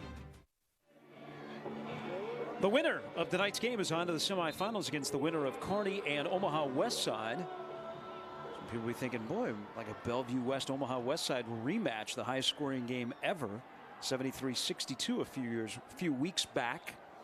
Kearney, if they win against West Side, and they are winning right now, the Bearcats would host the winner of this game, as the higher seed remains at home until you get to the championship. As we begin the third quarter, the defending Class A champions up 16-15. They will kick off to Creighton Prep. The game began with a long kickoff return, and 2 plays later, Bellevue West was in the end zone. And we are underway in the third quarter of the quarterfinals, and once again, Bellevue West kicks it out of bounds. And Creighton Prep will start at the 35-yard line here in the third quarter. Last year in the semifinals, 55-17. Prep beat Bellevue West. Prep last year 9-3. Andy Yost was the head coach. Now Tim Yonk in his first year. Both of these programs, they can point to their success in the January through August work. Both of these head coaches have taken a keen interest in strength and conditioning. No doubt. Mike Huffman said they went from 4 to 5 stations in the weight room to 16 to 17. And Tim Yonk has taken advantage of the facilities at Prep, and they have gone all in on strength and conditioning. You can see both of these teams' lines are very stout. Bone break on the toss to Bartling, and he fumbles the football. It is picked up by Hayes, headed to the end zone, and he is pulled down from behind by Armstead. The second fumble of the night. This one to begin the third quarter, and what a break for the T-Birds. How about this, Gary? Opening possession for Creighton Prep in the first half. Running back fumbles the ball, opening possession. Second half, running back fumbles the ball. What a huge turnover to start this third quarter. Armstead with a touchdown-saving tackle as Hayes picked it up on the scoop. He had visions of 6 in his head. Now Bellevue West just out of the locker room. The offense is on the field, and they go with the Wildcat with Ducker in the backfield. Kaiser to his right. Snap back to Ducker, and he fumbled the football. It is loose, and it's recovered by Prep. Oh, my word. Krawczyk with the recovery. Unbelievable. On this Wildcat snap, Ducker never got his paws on it and then tried to scoop it. He was hit by Madrigal, and Prep gets a huge break. They get the football right back. Wow. Sometimes you get a little cute, and I know that Bellevue West has run the Wildcat a ton, but when you're snapping the ball to somebody who's not a quarterback, it can get interesting. Bartling tripped up on the play by Dakota McGinnis for minimal gain. The second half starts with Bartling in the backfield ahead of Burtz. Bartling saw in the highlight package, scored a touchdown in the first half. He has filled in at times this year. When Prep beat Millard North on game time, Bartling was a big key. After the pickup of 1, second down and 9, both teams have fumbled and given the ball away to begin the second half as Sims trudges for a couple of yards. David Shannon, the nose tackle for Bellevue West, with a solo tackle. Now it's third down and 9 for Prep. And they are in a little precarious position because they are at the 21-yard line. You don't want to make a mistake here. Bone break has been really good, not throwing into coverage. It was a problem for him early on. Part of the reason he went to the bench. 1 touchdown, 3 interceptions. They spread him out, 1 back in the backfield. Snap back to Bone break. His pass is incomplete. He wanted Thomas Corpus. It was well out of his range, and Prep will have to punt. So here in the first minute and 22 seconds, John, just go ahead and summarize what we just witnessed. Yeah, insanity, lunacy, I don't know, chaos.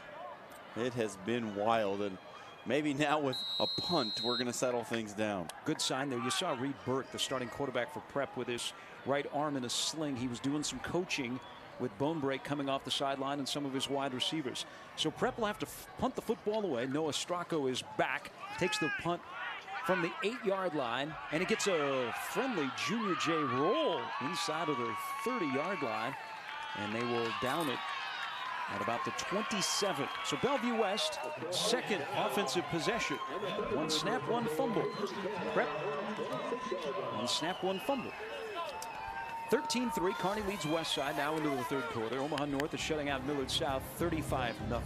And Millard West and Burke in a tight one at Buell. All of these games are in the third quarter. It's quarterfinal Friday from 8 to 4 we go next Friday.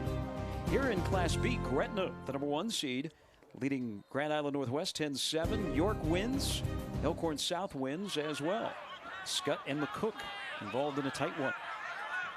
Dolenchek is in at quarterback. And the toss to Ducker.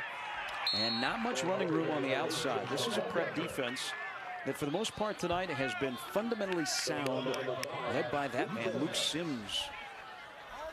Doing a good job of containing Javon Ducker.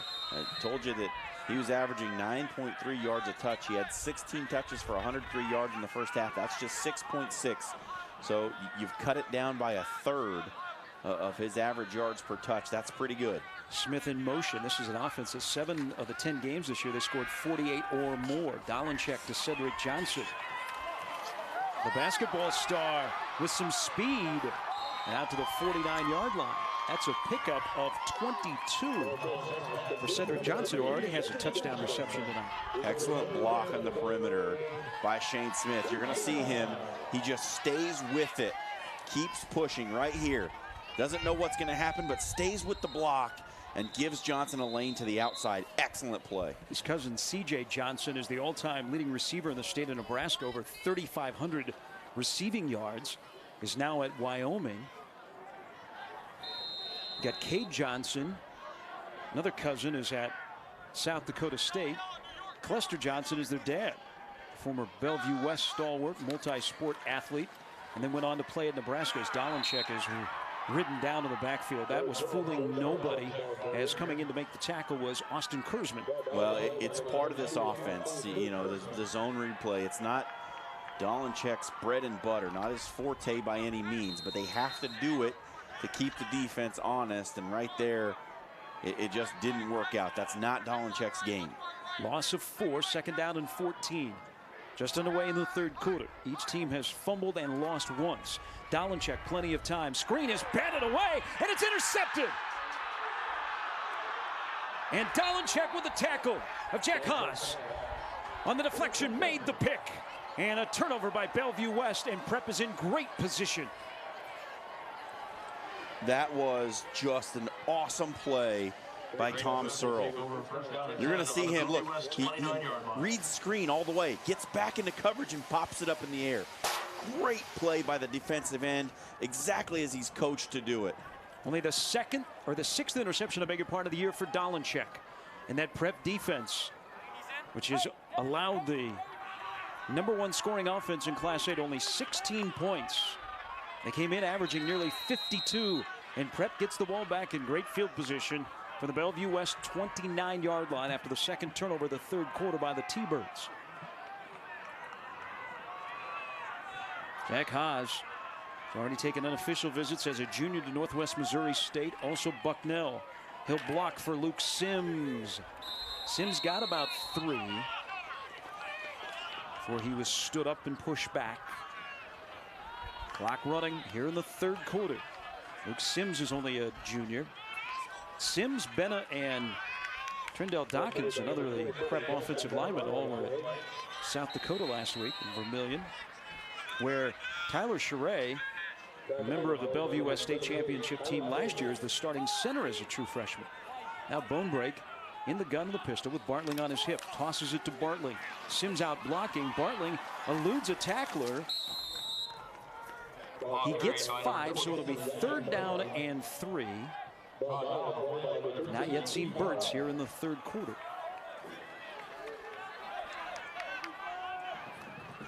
A big spot now for Creighton Prep. You want to come away with 6 here and put yourself back with a little bit of breathing room. 3 will give you the lead back, but touchdown feels much better. Tight formation. Bonebreak keeps it now. He flips it late on the pitch to Bartling. And Bartling trying to make something out of nothing. is going to be short of the first down by about a couple of yards. That was read perfectly by Bellevue West as Bone Break try to surprise everyone once again. It's worked a couple of times tonight. In this case, not so much. Yeah, this was old school triple option where you read the tackle, ride the fullback, give or pull, and then you've got the option to pitch on the corner. Just well played by that Bellevue West defense. Last week to win the game, Noah Stracco hit a 40-yard field goal. This is a 40-yard field goal to put the Junior Jays on top. It is up, and it is no good. It was short from 40 away.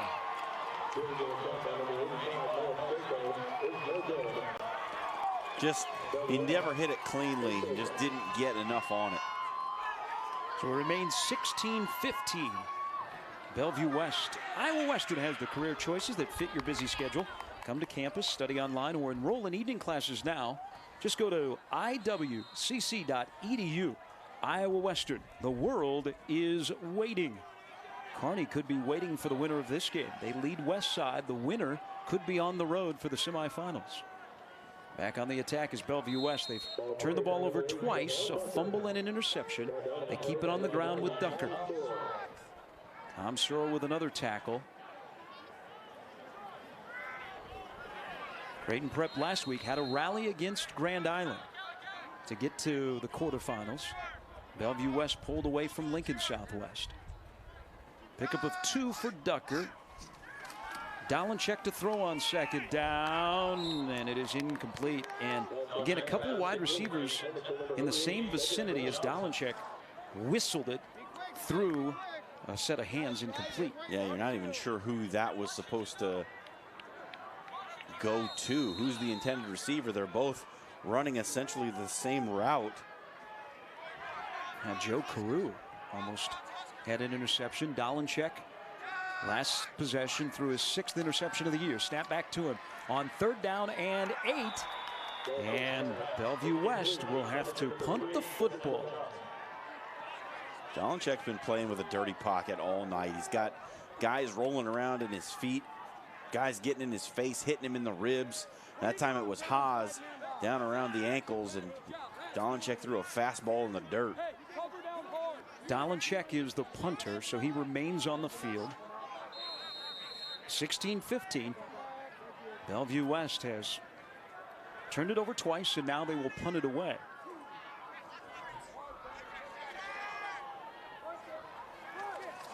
High snap, Dolanchek collects it, puts his right foot into it, and it is muffed. It is loose on the field and still loose, fighting for it. Prep and Bellevue West, and Prep fortunately comes up with it. Oh my. Jackson Bartling was able to recover the football on the muff punt. A wild quarterfinal affair. Game time on YurView. You're the decision maker, weighing every option to make the smartest choice. That's why you start with Nebraska Medicine, an entire network of top providers working together to keep you healthy. From extraordinary primary care to world-leading research and treatments, so you can be confident everyone's health is in good hands. The state's most comprehensive care in 19 locations. Nebraska Medicine. When kids have internet access at home, they're more successful in the classroom. If your child is a K-12 student and your family receives government assistance, you could qualify for discounted Cox high-speed internet for only $9.95 a month. To enroll, call 855-222-3252 or visit cox.com/C2C. And while you're there, check out the Cox Digital Academy for educational tools and web tips for the whole family. Almost danger for Creighton Prep. Thomas Corpus back on the punt return, muffed it, and the mad scramble to find the loose pigskin. Jackson Bartling was on top of it. Already here in the 3rd quarter, it has 6.5 and change left. We've had 3 turnovers. No scoring. 16-15 Bellevue West. John told you about the troubles for Joe Dolanchek at quarterback tonight for the T-Birds. He's 12 of 25. Hasn't had a lot of clean pockets. Mike Huffman spent a lot of time during that break with his offensive lineman. Play action, bone break on the run. Pass completed to Corpus. Let's pick up a 4.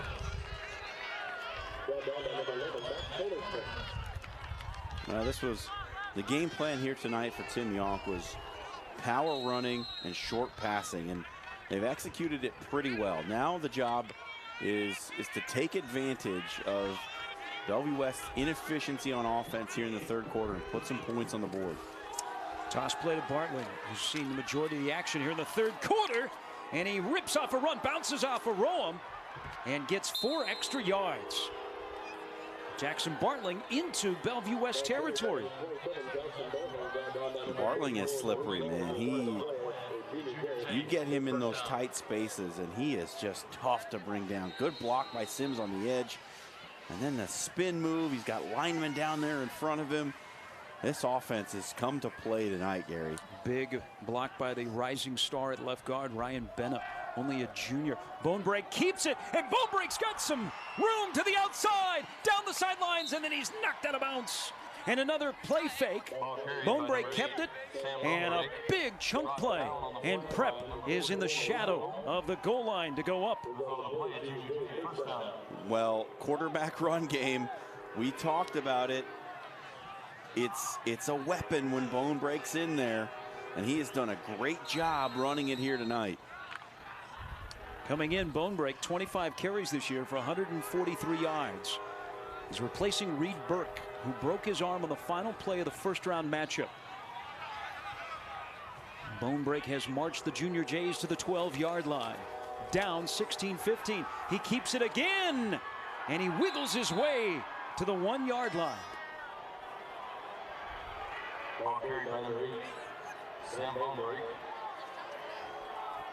What a run. And I think that Tim Yonk has found a little bit of a weakness in this Bellevue West defense. They are just collapsing inside on that play fake, and nobody's home on the outside to take it away. They have to respect Luke Sims so much, so they collapse on the big fullback, and Bonebreak with good vision. Now he's at the 1-yard line. Straight ahead, and now he's in the end zone. And Prep is back on top. How about 9 carries for 85 yards and now 2 touchdowns for the guy who was a backup quarterback just 7 days ago. Bonebreak limping after he pulled himself out of the pile. 21-16. He will remain on the field. They are set for the extra point. They have a odd formation. Again, you see Bonebreak is limping noticeably. He is the holder for Stracco, who just missed a 40-yard field goal. He hits the extra point here, and Prep is back on top, 22-16, with 5:10 to go in the third quarter, John. Interesting. And after a weird start to this third quarter, it looks like the Junior J offense has settled down, settled in, and found something with the quarterback run in Sam Bonebreak. And now the team that was near the top of the ratings all season long finds himself in a third quarter hole against Creighton Prep here in the quarterfinals. And another key keep and a long run for Bonebreak. Here was the 1-yard line, and here's into the end zone. The Iowa Western game of the week has a lot of intrigue. With 5:10 to go in the third quarter, Creighton Prep leads the defending Class A champion, Bellevue West Thunderbirds, 22-16.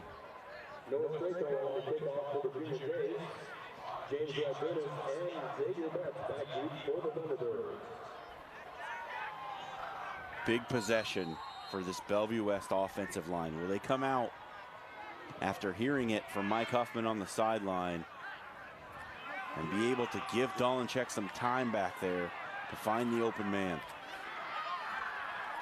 Betts to the 27, a return of 17 yards for the sophomore wide receiver.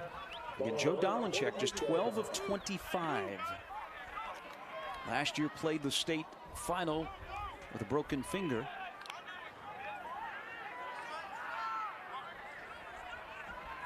A lot of pressure on him. There's been a lot of pressure, not only his shoulders leading this team this year, but tonight. Creighton Prep's interior linemen have done a great job against this Bellevue West offensive line. Little toss to Ducker, and Ducker is upended. Joe Carew came up from his safety spot to stop Ducker at the line of scrimmage. Well, you have to have good tackling from your cornerbacks against an offense like this, because they're going to test you on the edge, both running and throwing. And this is a good tackle from Carew. Just comes in, puts his shoulder right through the thighs of Javon Ducker. 22-16, Prep has gone back on top. It was 6-0 Bellevue West, and there wasn't even a minute expired. Dalenchek to throw it. Pass incomplete. Wanted Smith. It was short. It was 12 of 26. He's just sped up, Gary. The pressure has gotten to him a little bit. He's sped up, not putting the ball where it needs to go. 61% passer this season. He had been at 66% when we saw him 2 weeks ago. 3rd down and 7. Looks at a 4-man front. 4 wide receivers at his disposal. Dalenchek steps up in the pocket, fires it down the field, and it's incomplete. In and out of the hands of Betts. Well, and that is a heartbreaker, because the offensive line did such a good job building the pocket. Look at this. Completely clean. He's got all day. Sees the open man, and you just got to do him a favor. Your quarterback's had a little bit of a rough night. You have to bail him out on some of those. Betts catches that football on the run. Katie bar the door. And Bellevue West is forced to punt again. They turned it over twice. They punted twice here in the 3rd quarter, down by 6. Dalenchek with a big booming punt. Corpus gets away from it. And the Thunderbirds will down it at the 29-yard line. Sam Bonebrake with 2 touchdowns on the ground tonight. Back out for the Junior Jay offense, and with a 6-point lead in his back pocket. Stay tuned on YurView.com. Later this week, we will announce our high school basketball schedule. We got wintertime for you. John Schreiner and the entire crew. High school hardwood hoop action. Make sure you check out YurView.com.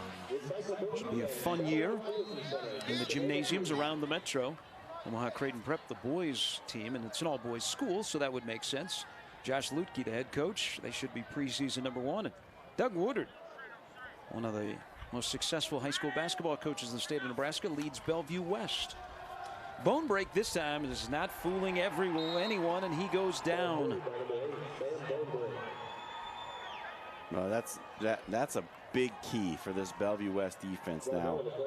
They did nothing to stop Bonebrake on the previous drive. They have to step up and take that away, because if you don't, Tim Young's going to keep going back to it. So got to key Bonebrake now on those zone read plays. He's got to be the #1 option. Sophomore Matt Thompson with his 12th tackle for loss this season. That's a loss of 7. Bonebrake will have to put it up on 2nd down. On the screen, it's completed to Sims. And Sims gets that yardage lost back and more. And it'll be 3rd down and manageable. Credit to Luke Sims. You don't see a lot of fullbacks that are able to catch the football. We've seen Sims a couple of times tonight make nice catches and turn and make long runs. Yeah, he's a good receiver out of the backfield, and he has just been really good down the stretch here for Creighton Prep. He's been the key to some of their offensive success. Pickup of 14. It is 3rd down and 3 from the 36-yard line.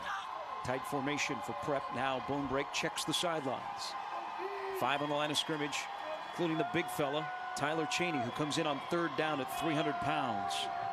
Bonebrake checks his wrist. 5 on the play clock.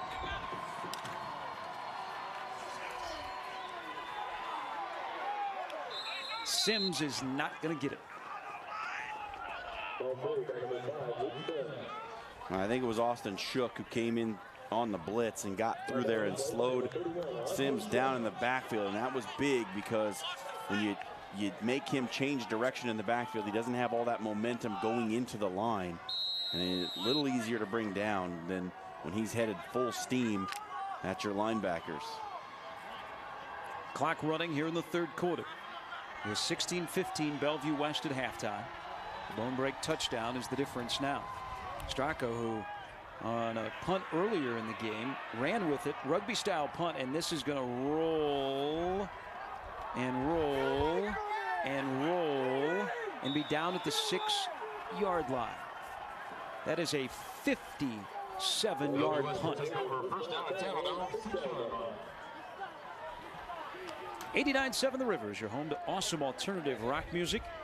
That's how all of us on the crew get pumped up, by tuning into 89.7 The River. You can check out the stream online at 897theriver.com or search for it in the App Store for 89.7 The River. Iowa Western, the world is waiting. We are waiting for the Bellevue West offense to look like the Bellevue West offense, but Mike Huffman, he warned us before the game that they have not yet put a four-quarter football game together. All right, we'll see a heavy dose of this young man, the sophomore running back, Ducker, with a good first down carry. They're just going to have to get something going on the ground here, because it's become evident now that you can't depend on the passing game at this point in time. There's a pickup of 6. Ducker and Dolanchek in the backfield. Dunham made the initial hit. Wells came in, and then the rest of the Junior Jays were able to slow up the sophomore running back, and it is 3rd down and short for Bellevue West. On these running plays, Gary, this Bellevue West offensive line is having so much trouble handling the front 4 that nobody's able to get to that second level and get a hat on Krawcheck or Dunham, and they've just been in on seemingly every play. Here comes the Wildcat again. 3rd down and 1. They fumbled last time in this formation. Ducker, not gonna get it. Searle with the hit. Krawcheck, Dunham, the names you've been hearing all night on the Junior J defense. Whale of a game from those 2 inside backers. Ducker did not get the needed yard. Look at Krawcheck come flying in from the side. Ducker ran right over the tackle, Cullen, to make the stop. And now on 4th down and 1. Ducker and the Wildcat. Bellevue West to go for it. Ducker finds a seam. He's got it. He sidestepped a tackler. And the sophomore, with the play of the game so far, and that includes a 36-yard touchdown scamper, keeps this drive alive as they went for it. Mike Huffman rolled the dice. 4th and 1, deep in their own territory. And they get a fresh set of downs as we near the end of the 3rd quarter. Oh, my. That is some intestinal fortitude. Dolanchek now on the run. Pass near the boundary. And enough for a first down. Dolanchek and Betts play catch. Well, I think Mike Huffman, like me, feels like this is a monster possession for this offense. He wants them to have some momentum going into that 4th quarter. Needs to get out of this hole. Drew up the big 4th down play. Now got to move the ball. Betts nearly 60 catches this season. Dolanchek turns, fires it out of the backfield. It is caught by Smith, but his knees were down immediately, and he just gets back to the line of scrimmage. And as the clock winds down, Bellevue West trying for their quest to repeat. They're down 6 with the final 12 around the corner on Game Time. The Iowa Western game of the week.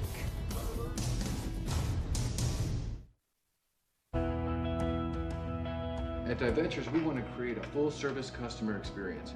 Cox Business, as our technology partner, does exactly that. The team at Cox Business came in, took a look at our business, and recommended top-notch solutions. With IP-Centrics, we have a managed, scalable solution to meet all of our customer needs. We get hundreds of phone calls a day, thousands over the course of a week. Because we have Cox Business, we can focus on what we love to do, being on the water and in the water.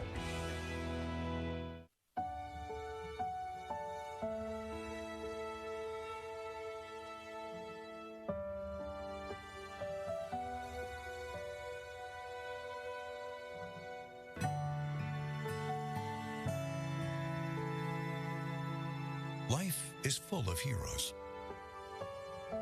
especially those who sacrificed to keep us safe. Thank you, veterans. From Shields. Bouncy ball. Look, it's almost alive. Advertising used to be simple. Make an ad, put it on TV, get results. Today, with all the new viewing options, it's a lot more complex. At Cox Media, we make the complex simple. With precise targeting, transparency, and automation, we connect advertisers to audiences. Anyone, anywhere, on any screen. Advertising simplified. Contact Cox Media to learn more. Our final Friday night of football. It's in the quarterfinals. Boy, are we buckling up for a fantastic fourth quarter finish. Creighton Prep trying to pull off the upset. They lead 22-16. Junior Jays 8-2. Bellevue West 9-1. T-Birds, the defending state champions, have already converted a fourth down on this drive. It was not a good third quarter for this offense. Second down and 10. Pass to Ducker. Boy, he had to find a handle on it as he looked behind him. Couldn't look upfield, and he is slowed up for a gain of 2, and it's third down and 8. It just seems, Gary, like there's a small lack of focus on this offense. Balls being bobbled. Dalenchek not quite on time or accurate with his delivery. Receivers dropping passes. They've got to sharpen up here in the fourth. Dalenchek to throw on third down, and it is incomplete. Good play by Nick Wells. We saw him have 2 interceptions of Dylan Plotz in week 1, and he almost got one right there. And will force another Bellevue West punt. T-Birds have been shut out here in the second half. As Wells made the play on Cedric Johnson. Dalenchek will have to punt. This time they're not going for it on fourth down and 8. Just into the fourth quarter. Dalenchek on the fake. Nope, now he's going to punt it away. He was running like he was going to throw it. Instead, he punted it for 25 yards. And Prep will take over at the 40. Let's check around the area. Quarterfinal Friday. Kearney pulling away from Omaha Westside 27-10. Winner of that game plays the winner of this game. North shuts out Millard South 49-0. Millard West now has added their lead against Burke 34-21. So Kearney looks like they are on the way to hosting the winner of this game. And North and Millard West could be set for a semifinal matchup here in Class B. Gretna on their way to a victory. York, Scott, and Elkhorn South have all won. And Moses Bryant, congratulations to him. 105 career touchdowns. That is an all-time record in the state of Nebraska. We've enjoyed watching that young man play throughout his 4 years in the backfield for the Storm. Bone break, tripped up on a quarterback keeper. Pickup of 2 yards. 22-16. Sam Bonebreak getting the start tonight. Reed Burke out with a broken arm. He's on the sidelines in a coaching role. Bonebreak back in as the starter. That's how we began the year. Remember, he was leading Prep down the field for a last-second touchdown to beat Westside in a wild game, 45-41. That was way back in week 1. We're into the second Friday of the playoffs, and we've got another dandy. Could not hook up with Armstead here. That's who he hit with the game-winning touchdown. His only touchdown pass of the year coming into tonight, and the pass broken up by Spawn, and it is third down for the Junior Jays. Yeah, really nice play by Spawn.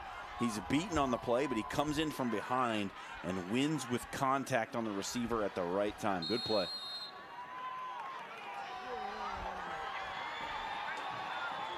Third down and 8.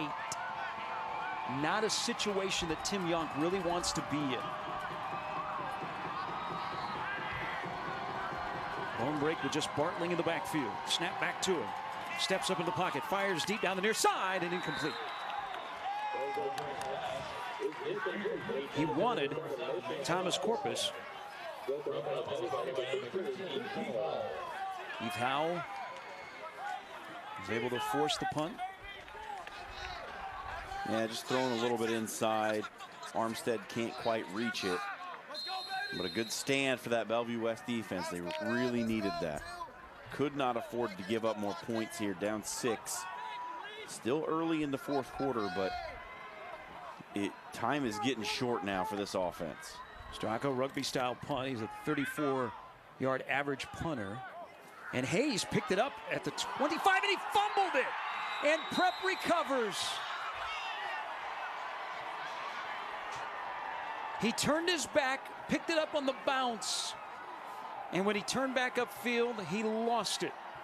And Bellevue West, for the 3rd time in the second half, they turn the football over, and Prep has got dandy field position up 6. Here it is. What was I just saying, Gary? Lack of focus. There's no reason to pick up this ball. You're not going to do anything with it. Just let it die.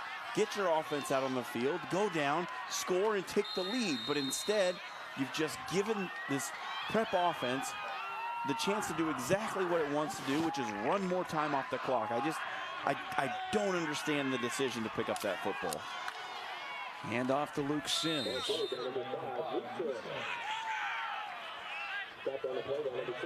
He is stopped by Dominic Chalupacek. There is an injured Junior J player, and that is the guard, Ryan Bennett. The junior might be a cramp. He's reaching to the back of his right hamstring. 22-16. Bellevue West has yet to score here in the second half, and they've turned the ball over 3 times. Big thanks to our entire crew throughout the 10 games of the regular season and 2 games here in the playoffs. The station manager for the Cox Network, Roger Hess. Also our production manager, Randy Carson. Operations manager, Mike Brown. Blake Kerr, you get a look at Blake right below us. Larry Tarkington, hello Larry, in the end zone. Well, Larry's a little bit on a delay. Larry's fighting the elements. Sims stopped. So here we go, it's 3rd down. After the fumble by Hayes on the punt, Prep faces another 3rd down and long, up 6, under 10 minutes to go. Big play. You might be able to afford to give up a field goal here if you're Bellevue West, but you'd rather give up none. Toss to Bartling with blockers in front. Bartling is not going to get the 1st down. But with one of the better place kickers in the Metro, Prep may elect to attempt a field goal. From here, it's 37 yards. Stracco has missed a 40-yard field goal, but last week he hit 2 in the win over Grand Island, including a game-winning 40-yard field goal. In this case, it looks like Prep is going to go for it. Clock running, 4th down and 3 from the 20-yard line. They are late getting personnel on the field. Tim Yonk may have to take a timeout, and he will as the play clock had hit 4. And this is not a bad timeout here. He will discuss what they will do on 4th down. So will Bellevue West. 22-16. Prep leads the defending Class A champions with 8:55 to go.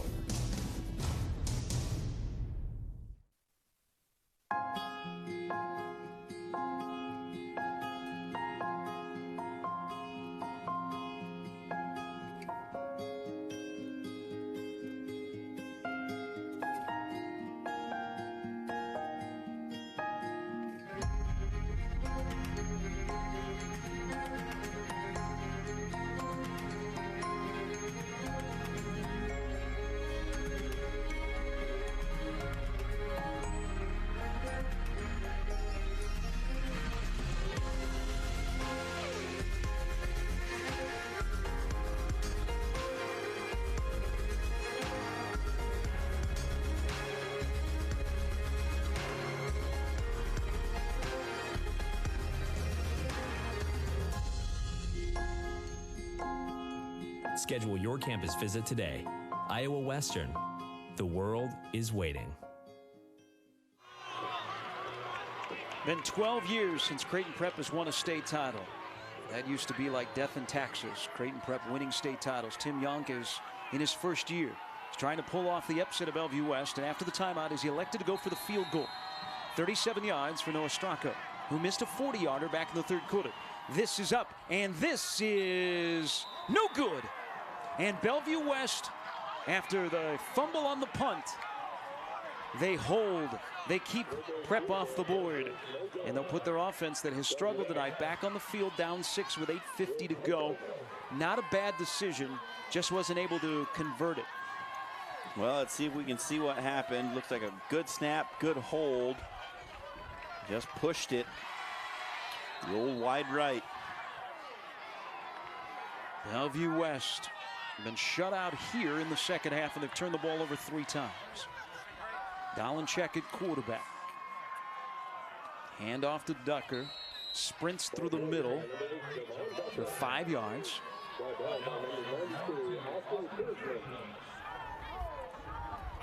Ducker is a sophomore, receiving a lot of interest from FBS schools. Unofficial visit tomorrow to Iowa. Dolenchek. Ducker in the backfield with him. 4 wide receivers, 3 to the bottom of your screen. Snap back to Dolenchek. 3-step drop. Lobs it out for Smith, and he catches it. Boy, it just kind of hung in the air. Smith made the catch. Dove forward for 2 additional yards. That's enough for a first down. Should be a confidence builder for Dolenchek. This is a good throw. Smith goes up and snags it between 2 defenders. T-Birds on the move. Bellevue West came in averaging 52 points a game. Toss out of the backfield to Ducker. Ducker with some room. Ducker trying to get the outside. Broken tackle from Madrigal. Now it's off to the races. Down the sidelines. He's headed towards the end zone. Out of bounds. He stepped out of bounds at the 9-yard line.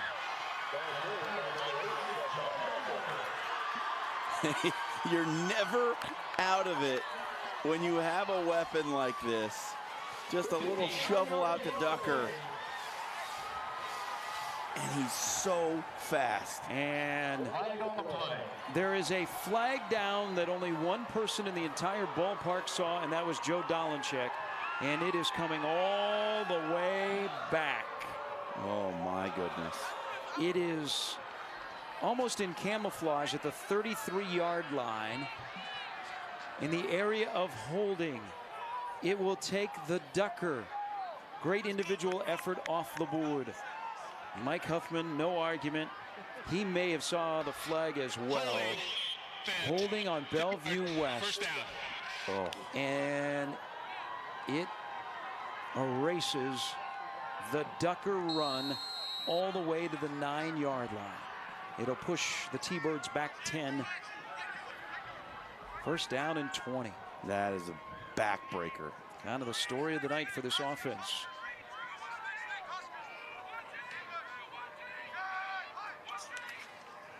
Dolenchek to throw to Smith. It's tipped away and intercepted on the deflection. Madrigal headed the other way. And another turnover by Bellevue West. It's their 4th of the second half. Morgan Madrigal, who plays that high bird safety position on the deflection, picks off Dolenchek. Second time tonight, he's given it to the Junior Jays. Wow. I mean, what else do you say, Gary? It's just, it's a little bit baffling the way this offense has performed tonight. They just have not had it.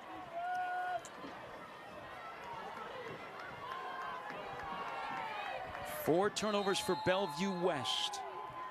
It has been a rough second half. And Prep is right back again in great field position, but they were stopped here earlier, and Bartling is stopped at the line of scrimmage. A missed field goal by Prep has kept it at 6. But Bellevue West gave the football right back. As Bartling is down, a cramp in his leg. He is attended to by his teammates, and the training staff will come out for Creighton Prep. Also, big thanks to the Spectrum Remote Production Manager, Jennifer Morrissey. Also, the guys in the truck, Technical Director, Mike Pachalski. On replay, Roger Harpster. Also, Skylar Wright, our Chiron operators this season, Brian Ortner. Also, Kathy Wyatt. Sean Colligan on video. Always brings a smile to our face. You see the truck right there? There are some very important people inside of that truck. That's the same truck, just a different view. Audio, Joe Wolf, Jim Foyt, Bob Erzdevenis. Bonebreak keeps it. Now it is 3rd down and short again. Prep must come away with points because there's still a lot of time to go, John, here in the 4th quarter. They have to, right?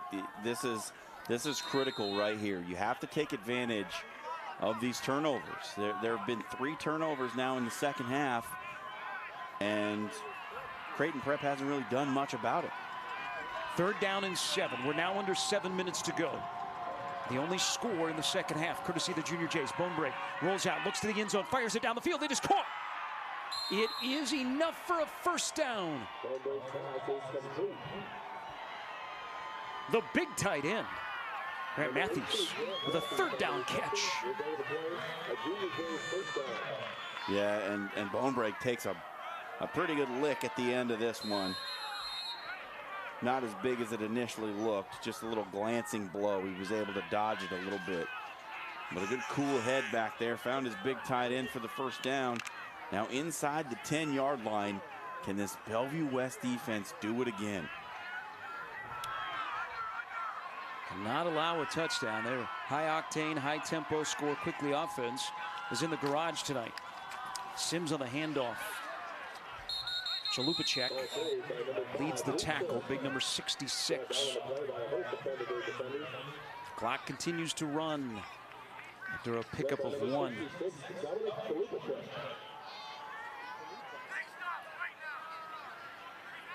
Creighton Prep with their, I guess technically you would call Bonebreak the backup quarterback, but he has started this year. He was named the starter out of fall camp. They kept the decision quiet until kickoff. Bellevue West was preparing all week for Reed Burke, but his broken arm has him on the sidelines.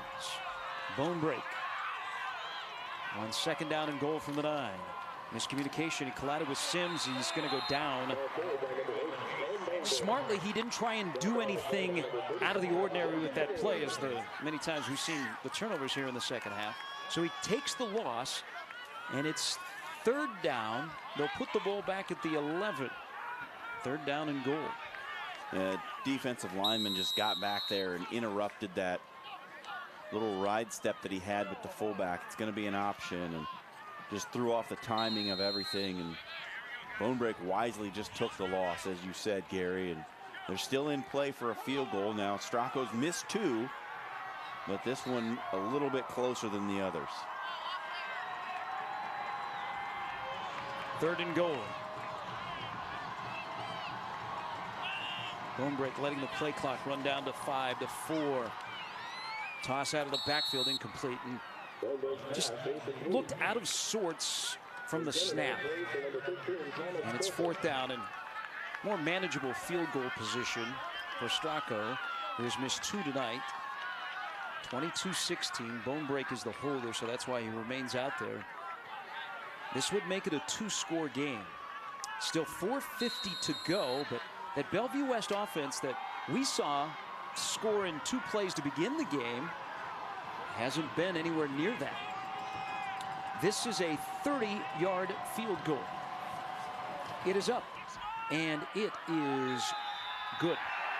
It's a 2-score game as Creighton Prep's trying to knock off the defending champions. Stracco with a 30-yard field goal. He had not missed a field goal until tonight, so he is 6 of 8. And with 4:45 to go, Bellevue West will have to score quickly. First of all, they'll have to eliminate the mistakes that have slowed them down here in the second half. Yeah, ball off the hands of Shane Smith. Morgan Madrigal, opportunistic defense right there for Creighton Prep. But a decent stand by that Bellevue West defense. Gave up 1 first down and then stood tall. And Stracco knocks this one through. Now it's a 9-point game. There is Elijah Burtz, who has not played yet here in the second half. That's why we've seen a heavy dose of Jackson Bartling. Bertz has battled some injuries this year, and when he has not been able to go, Bartling has stepped in admirably like he has done tonight. Includes a touchdown. Prep has been opportunistic, and they also have been very sound, especially defensively. Tim Yonk will ask his defense to do it once again. And remember, this is a Prep defense that in the first 2 weeks of the season gave up 76 points. Westside and Burke. Then they settled into their roles. And their defense has held Bellevue West to 16 points. You might have to go back a ways to find the last time that Bellevue West scored under 20 points. Let's go do work, guys. Let's go do work. Come on. And here's the kickoff. It will be returned by Kaiser. Now he's penned in, and he'll go down at the 24-yard line. So 76 yards away from the end zone. Joe Dolenchek, who has yet to find the spark tonight, is back out to lead the offense. A heavy dose of Dolenchek and Ducker. Regardless, they're going to have to make better decisions. 4 turnovers tonight for Bellevue West. Just got to find something that works. Dolenchek to put it up. Checks down, throws deep, and Smith makes the catch. It's a good throw, a good catch, an even better awareness to get out of bounds and save the clock. It's a pickup of 19 out to the 43. Smith getting out of bounds, stops the clock at 4:32.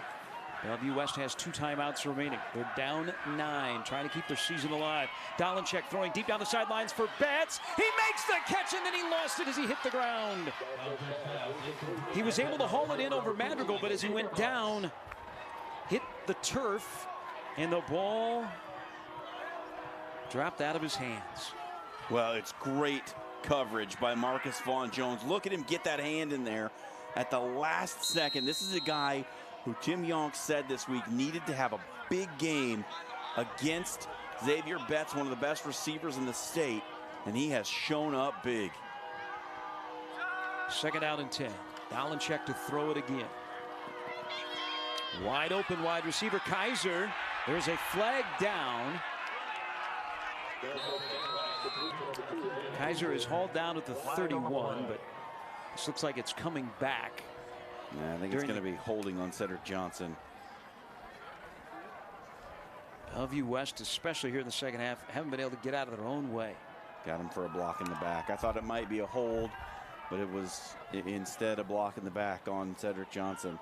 Last time out for Bellevue West on the field with their offense, Ducker took a shovel pass all the way down to the 9-yard line. Little did anybody know there was a flag down behind it for holding, pushed Bellevue West back, and then there was an interception. And you see the block in the back by Cedric Johnson, and that will take a big pickup to Kaiser, and it will march the football from the 43-yard line.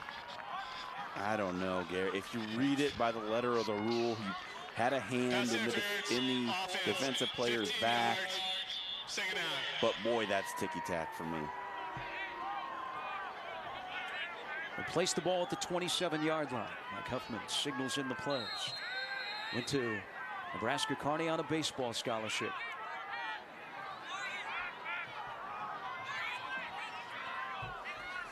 He needs his Cadillacs to rev it up. Down 9, hit the 4-minute mark to go in the game. Cadillac better fill up with premium right now. Dolenchek, empty backfield. Now he's pressure out of backfield. Throws it as he gets hit, and it is incomplete. Kurzman hit Dolenchek as Dunham was on the coverage. And it is 3rd down and 25 for Bellevue West. Has this pass rush for Creighton Prep been something else tonight or what? Against a very good offensive line, too. You don't need all 25. But you're not going to argue if you get all 25. Dolenchek to throw it again. This time has time, zips it down the field. It is caught short of the first down into the waiting arms of Cedric Johnson, right to midfield. And now it is 4th down and 2. One thing we've not seen, and now we see a little bit here, Bellevue West, in their struggles in the second half, John, haven't been able to go with tempo. This is the first time that they have sped it up, and they speed it up on a key 4th down. As Prep has all kinds of personnel on the field, they're trying to get the right people out there. On 4th down and 2, Dolenchek to throw it. Smith with the catch, it's a first down. No, he dropped it. Guess who? He had it, and then Vaughn Jones knocked it away. And Bellevue West gives it away on downs. Marcus Vaughn Jones, another monster play in this game. Comes up, puts the big stick on Smith when it looks like he's got the ball for the first down. Vaughn Jones knocks it loose, and Prep's gonna take over with under 3.5 remaining. Timeout, Bellevue West. Bell West, first timeout. Smith had the football and then the great defensive play, and that might be all she wrote for the defending state champions. You heard the sound, Brian Manley on audio this year. The timeout coordinators all throughout the season.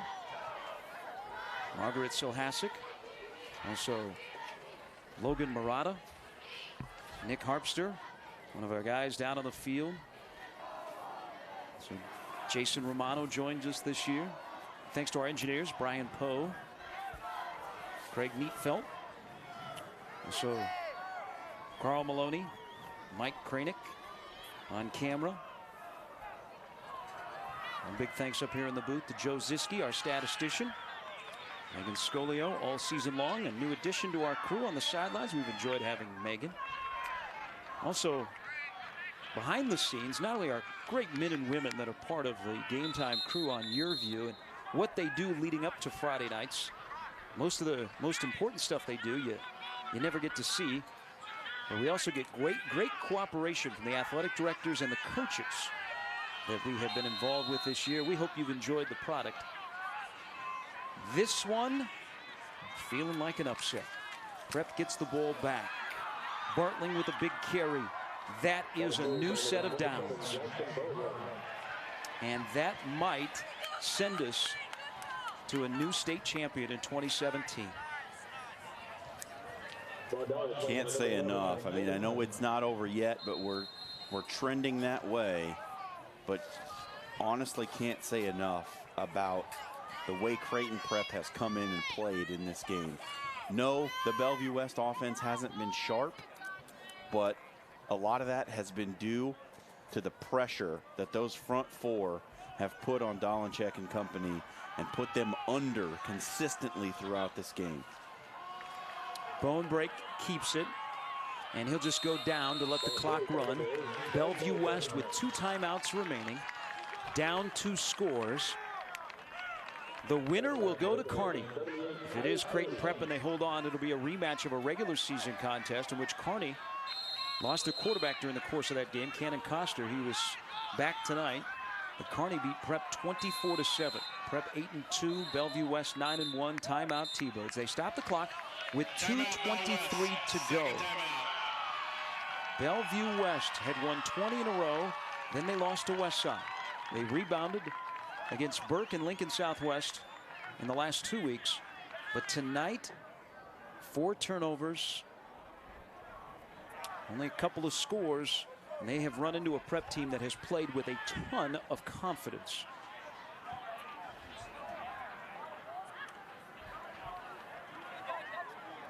The Reavers are back in action this season. You can follow Iowa Western's championship sports teams, including football and volleyball, at GoReavers.com. In football, number 1, volleyball, number 2, soccer doing as well. Basketball right around the corner. GoReavers.com. So good luck to everybody with Iowa Western, especially the football program. We got to know Coach Scott Strohmeyer and Jake Ryan, who helps us out a lot over at Iowa Western. Don Kohler, President Kinney. 2:23 remaining. Second down for Creighton Prep. They were behind 6-0 to begin the game, and we weren't even a minute old. Sims not going anywhere. Chalupacek hauls him down. 1 timeout remaining for Bellevue West, and now it is 3rd down. We will snap the football under 2 minutes to go. Go back, Gary, to something that Tim Yonk told us right before this game. He said, not a lot of people giving us a chance. We're using that as a little bit of motivation. You think this football team came out a little bit motivated here tonight? They certainly have looked it to me. In his first year, he out to get Prep back to the semifinals. What a performance tonight. What a performance by Bone Break, read by Bellevue West. He wasn't going to go anywhere and went down, holding on to the football. And a timeout is taken by Bellevue West. Timeout, Bell West. It is final timeout. It is their final timeout.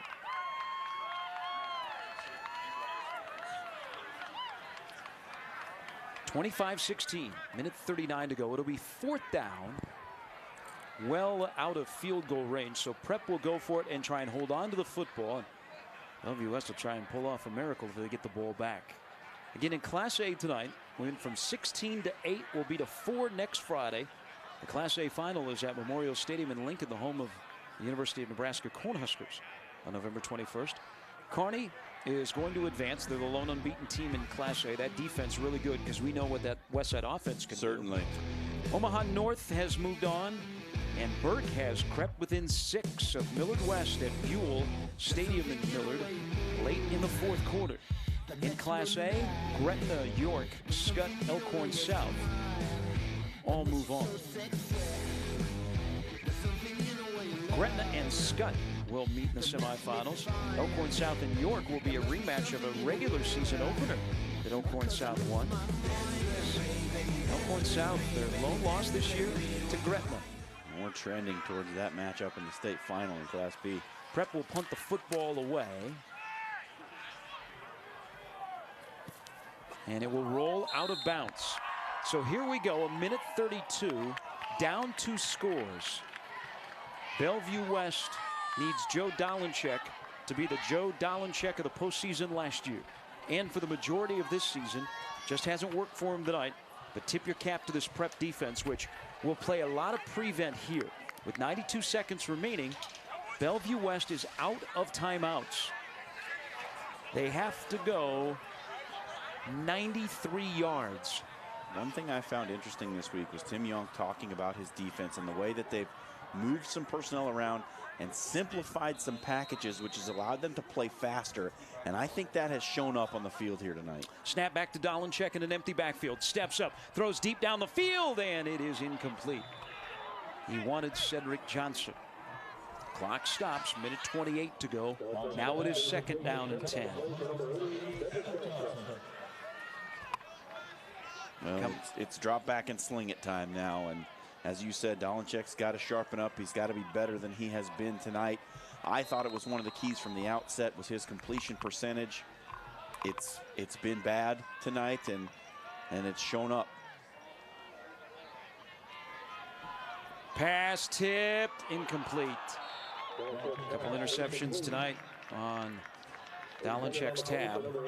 Now it is 3rd down. Clock stops again with a minute 22 to go. The winner on to Kearney. Will it be Prep, who last year in the semifinals were knocked off by Bellevue West 55-17. Joe Dolenchek again, 19 of 40 on the evening. Very similar to last week.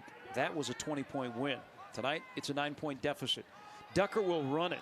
Ducker will get a 1st down. It stops the clock. It gives a little breathing room to Bellevue West, but now they're going to have to stretch the field.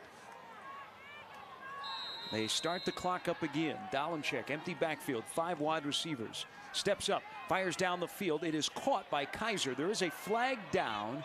Kaiser is down.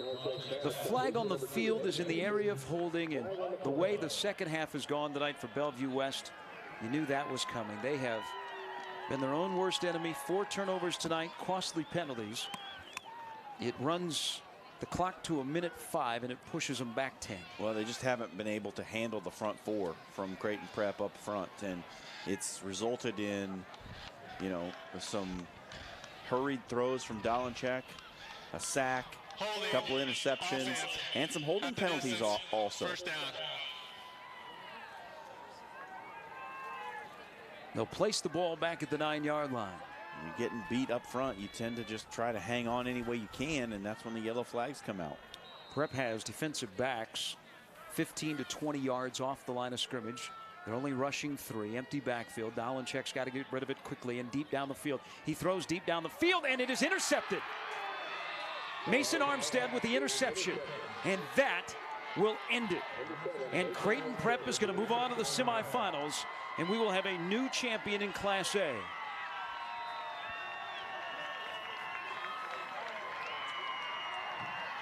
He's just throwing it downfield, trying to get something, but again, Marcus Vaughn Jones locking down Xavier Betts, causing that route to be broken off and the ball overthrown. Armstead playing center field back there, gets the pick, and you probably would have got long odds coming into this one on the Junior Jays, and they have come in here and put on quite a performance. They will be in victory formation. Who would have thunk it that Prep would come to Bellevue West tonight? They would finish the game in victory formation. They'll have to snap it one more time. What a night for Sam Bonebrake. Megan will talk to Sam and Tim Yonk when this one is over.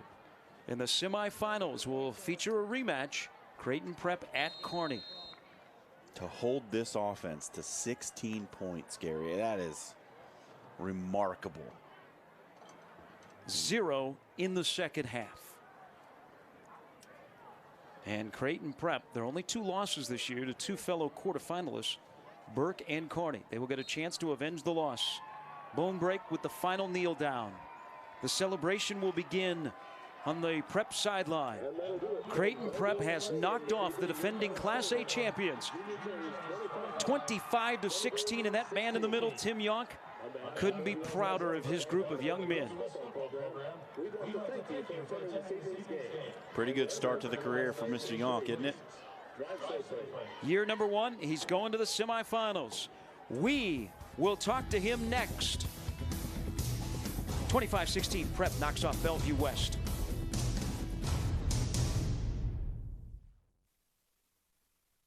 Where will the next generation of caregivers come from? Who trains them? Who mentors them? Who inspires them? At CHI Health, we believe in the power of education. As partners with Creighton University, we are advancing a new era of academic health care. We're researching and collaborating to bring more minds to every case, every patient, every day. We're giving the future of care a new home. CHI Health. Imagine that.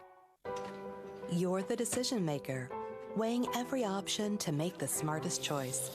That's why you start with Nebraska Medicine, an entire network of top providers working together to keep you healthy. From extraordinary primary care to world-leading research and treatments, so you can be confident everyone's health is in good hands. The state's most comprehensive care in 19 locations. Nebraska Medicine. At Woodhouse Auto Family, the buying experience is different, and the over 27,000 customers who bought from us last year know why. Our knowledgeable sales staff know the brands, the products, and take time to get to know you and guide you to your perfect vehicle.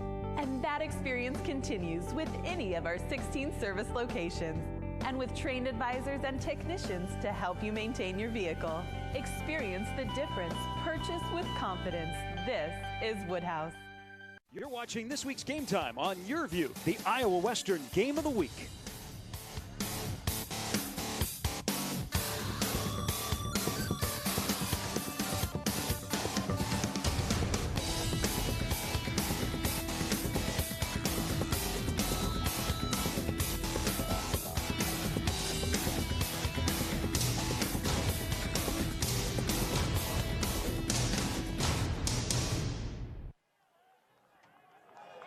(25-16), Creighton Prep knocks off the defending Class A champion Bellevue West Thunderbirds. Here in the quarterfinals, they will move on to play at Kearney next Friday night. What an effort by the Junior Jays, who shut out Bellevue West, an offense that averages 52 points a game, shut them out in the second half, forced 4 turnovers, And the Junior Jays are moving on to the semifinals in Tim Yonk's first season. We will talk to the victorious head coach and his quarterback, Sam Bonebrake, in just a moment. But let's look at how Prep got here. Well, we will in a moment. They were down 16-15 at halftime. They scored the only 10 points of the second half. Big reason was a quarterback who didn't know until after last week that he was starting tonight due to a broken arm by Reed Burkus. You're going to see some Sam Bonebrake highlights. A lot of turnovers. That was right at the beginning of the second half. Prep fumbled, and then on the next snap, Bellevue West fumbled. It would be a story all night long of mistakes for Bellevue West.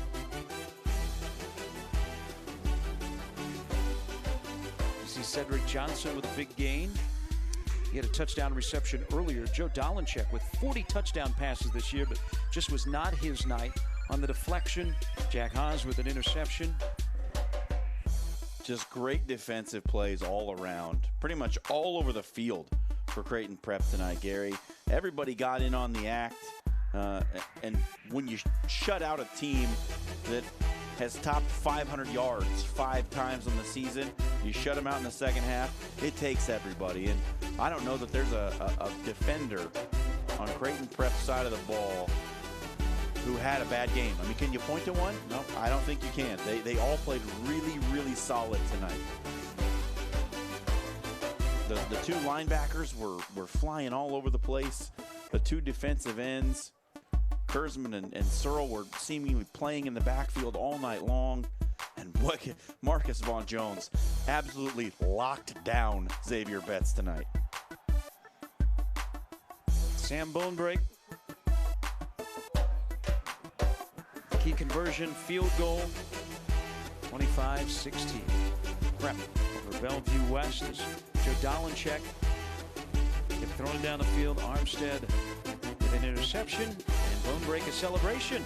And because of the celebration, he gets to hang out with Megan Scolio down on the field. Megan? All right, Sam, congrats on the win. Before the game, your coach said you guys, not a lot of people had picked you guys to win this game, and you're kind of using that as motivation. What did you see from your teammates before the game? Well, everyone just kind of rallied behind me. They all said they had their faith in me, and came out with the win. Now, you're a dual threat tonight, 7 of 11 for 66 yards, 14 carries for 65 yards, and 2 touchdowns. Just what was working for you? The offensive line, they got to push up front. I can't do anything without them, and then Sims in the backfield, getting the blocks for me. Without them, I can't do any of that. So. What did you think of your defense? They didn't give up any points in that second half. They played amazing. They always do. They're lights out. Can't ask for anything more from them. Now you guys get a rematch against Cardi next week. How are you feeling going into that? Good. It should be a fun game. Got to drive out there, and it'll be fun. All right, thanks. Congrats. Thank you. That's Sam Bonebrake, who likes playing on Game Time on YurView. The opening game of the season, Sam Bonebrake threw a game-winning touchdown pass in the waning seconds to beat Westside. And tonight, he was stellar in his effort and his production. And a big reason why Creighton Prep season is still alive. They did it on the ground. Luke Sims, Jackson Bartling, Elijah Burtz did not play in the second half due to an injury. 220 yards rushing. Fairly balanced for Creighton Prep, but there were a lot of attempts to get 227 passing yards. But when you go down to where there is a crooked number 5, yeah, that's, 343 total yards. That's the lowest offensive output for Bellevue West all season. As I said earlier, over 485 yards a game average. They've topped 500 5 times on the season. That's just a tremendous performance from that Creighton Prep defense. Creighton Prep moves on at 9-2. Bellevue West, their season comes to an end at 9-2 as well. There will be a new state champion in Class A this season. 4 teams are left. Creighton Prep will play at Kearney. Omaha North now waits for the finale between Omaha Burke and Millard West. This has been a lot of fun, everyone. This year, our new adventure, live high school football. We brought you 10 regular season games, 2 games in the playoff. Game time on YurView. A big thanks to our sponsor, Iowa Western, for being with us this year. Big thanks here in the booth to Joe Ziske. From our partner, John Schreiner. We've done this many years now. This was a lot of fun this season. So much fun, Gary. And a big thanks on behalf of us and everybody else to our producer, Andy Chavez, and our director, Jacob Imming. I'm Gary Sharp. Again, the final score tonight, Prep 25, Bellevue West 16. It's game time on YurView. Good night, everybody. We'll talk to you next season.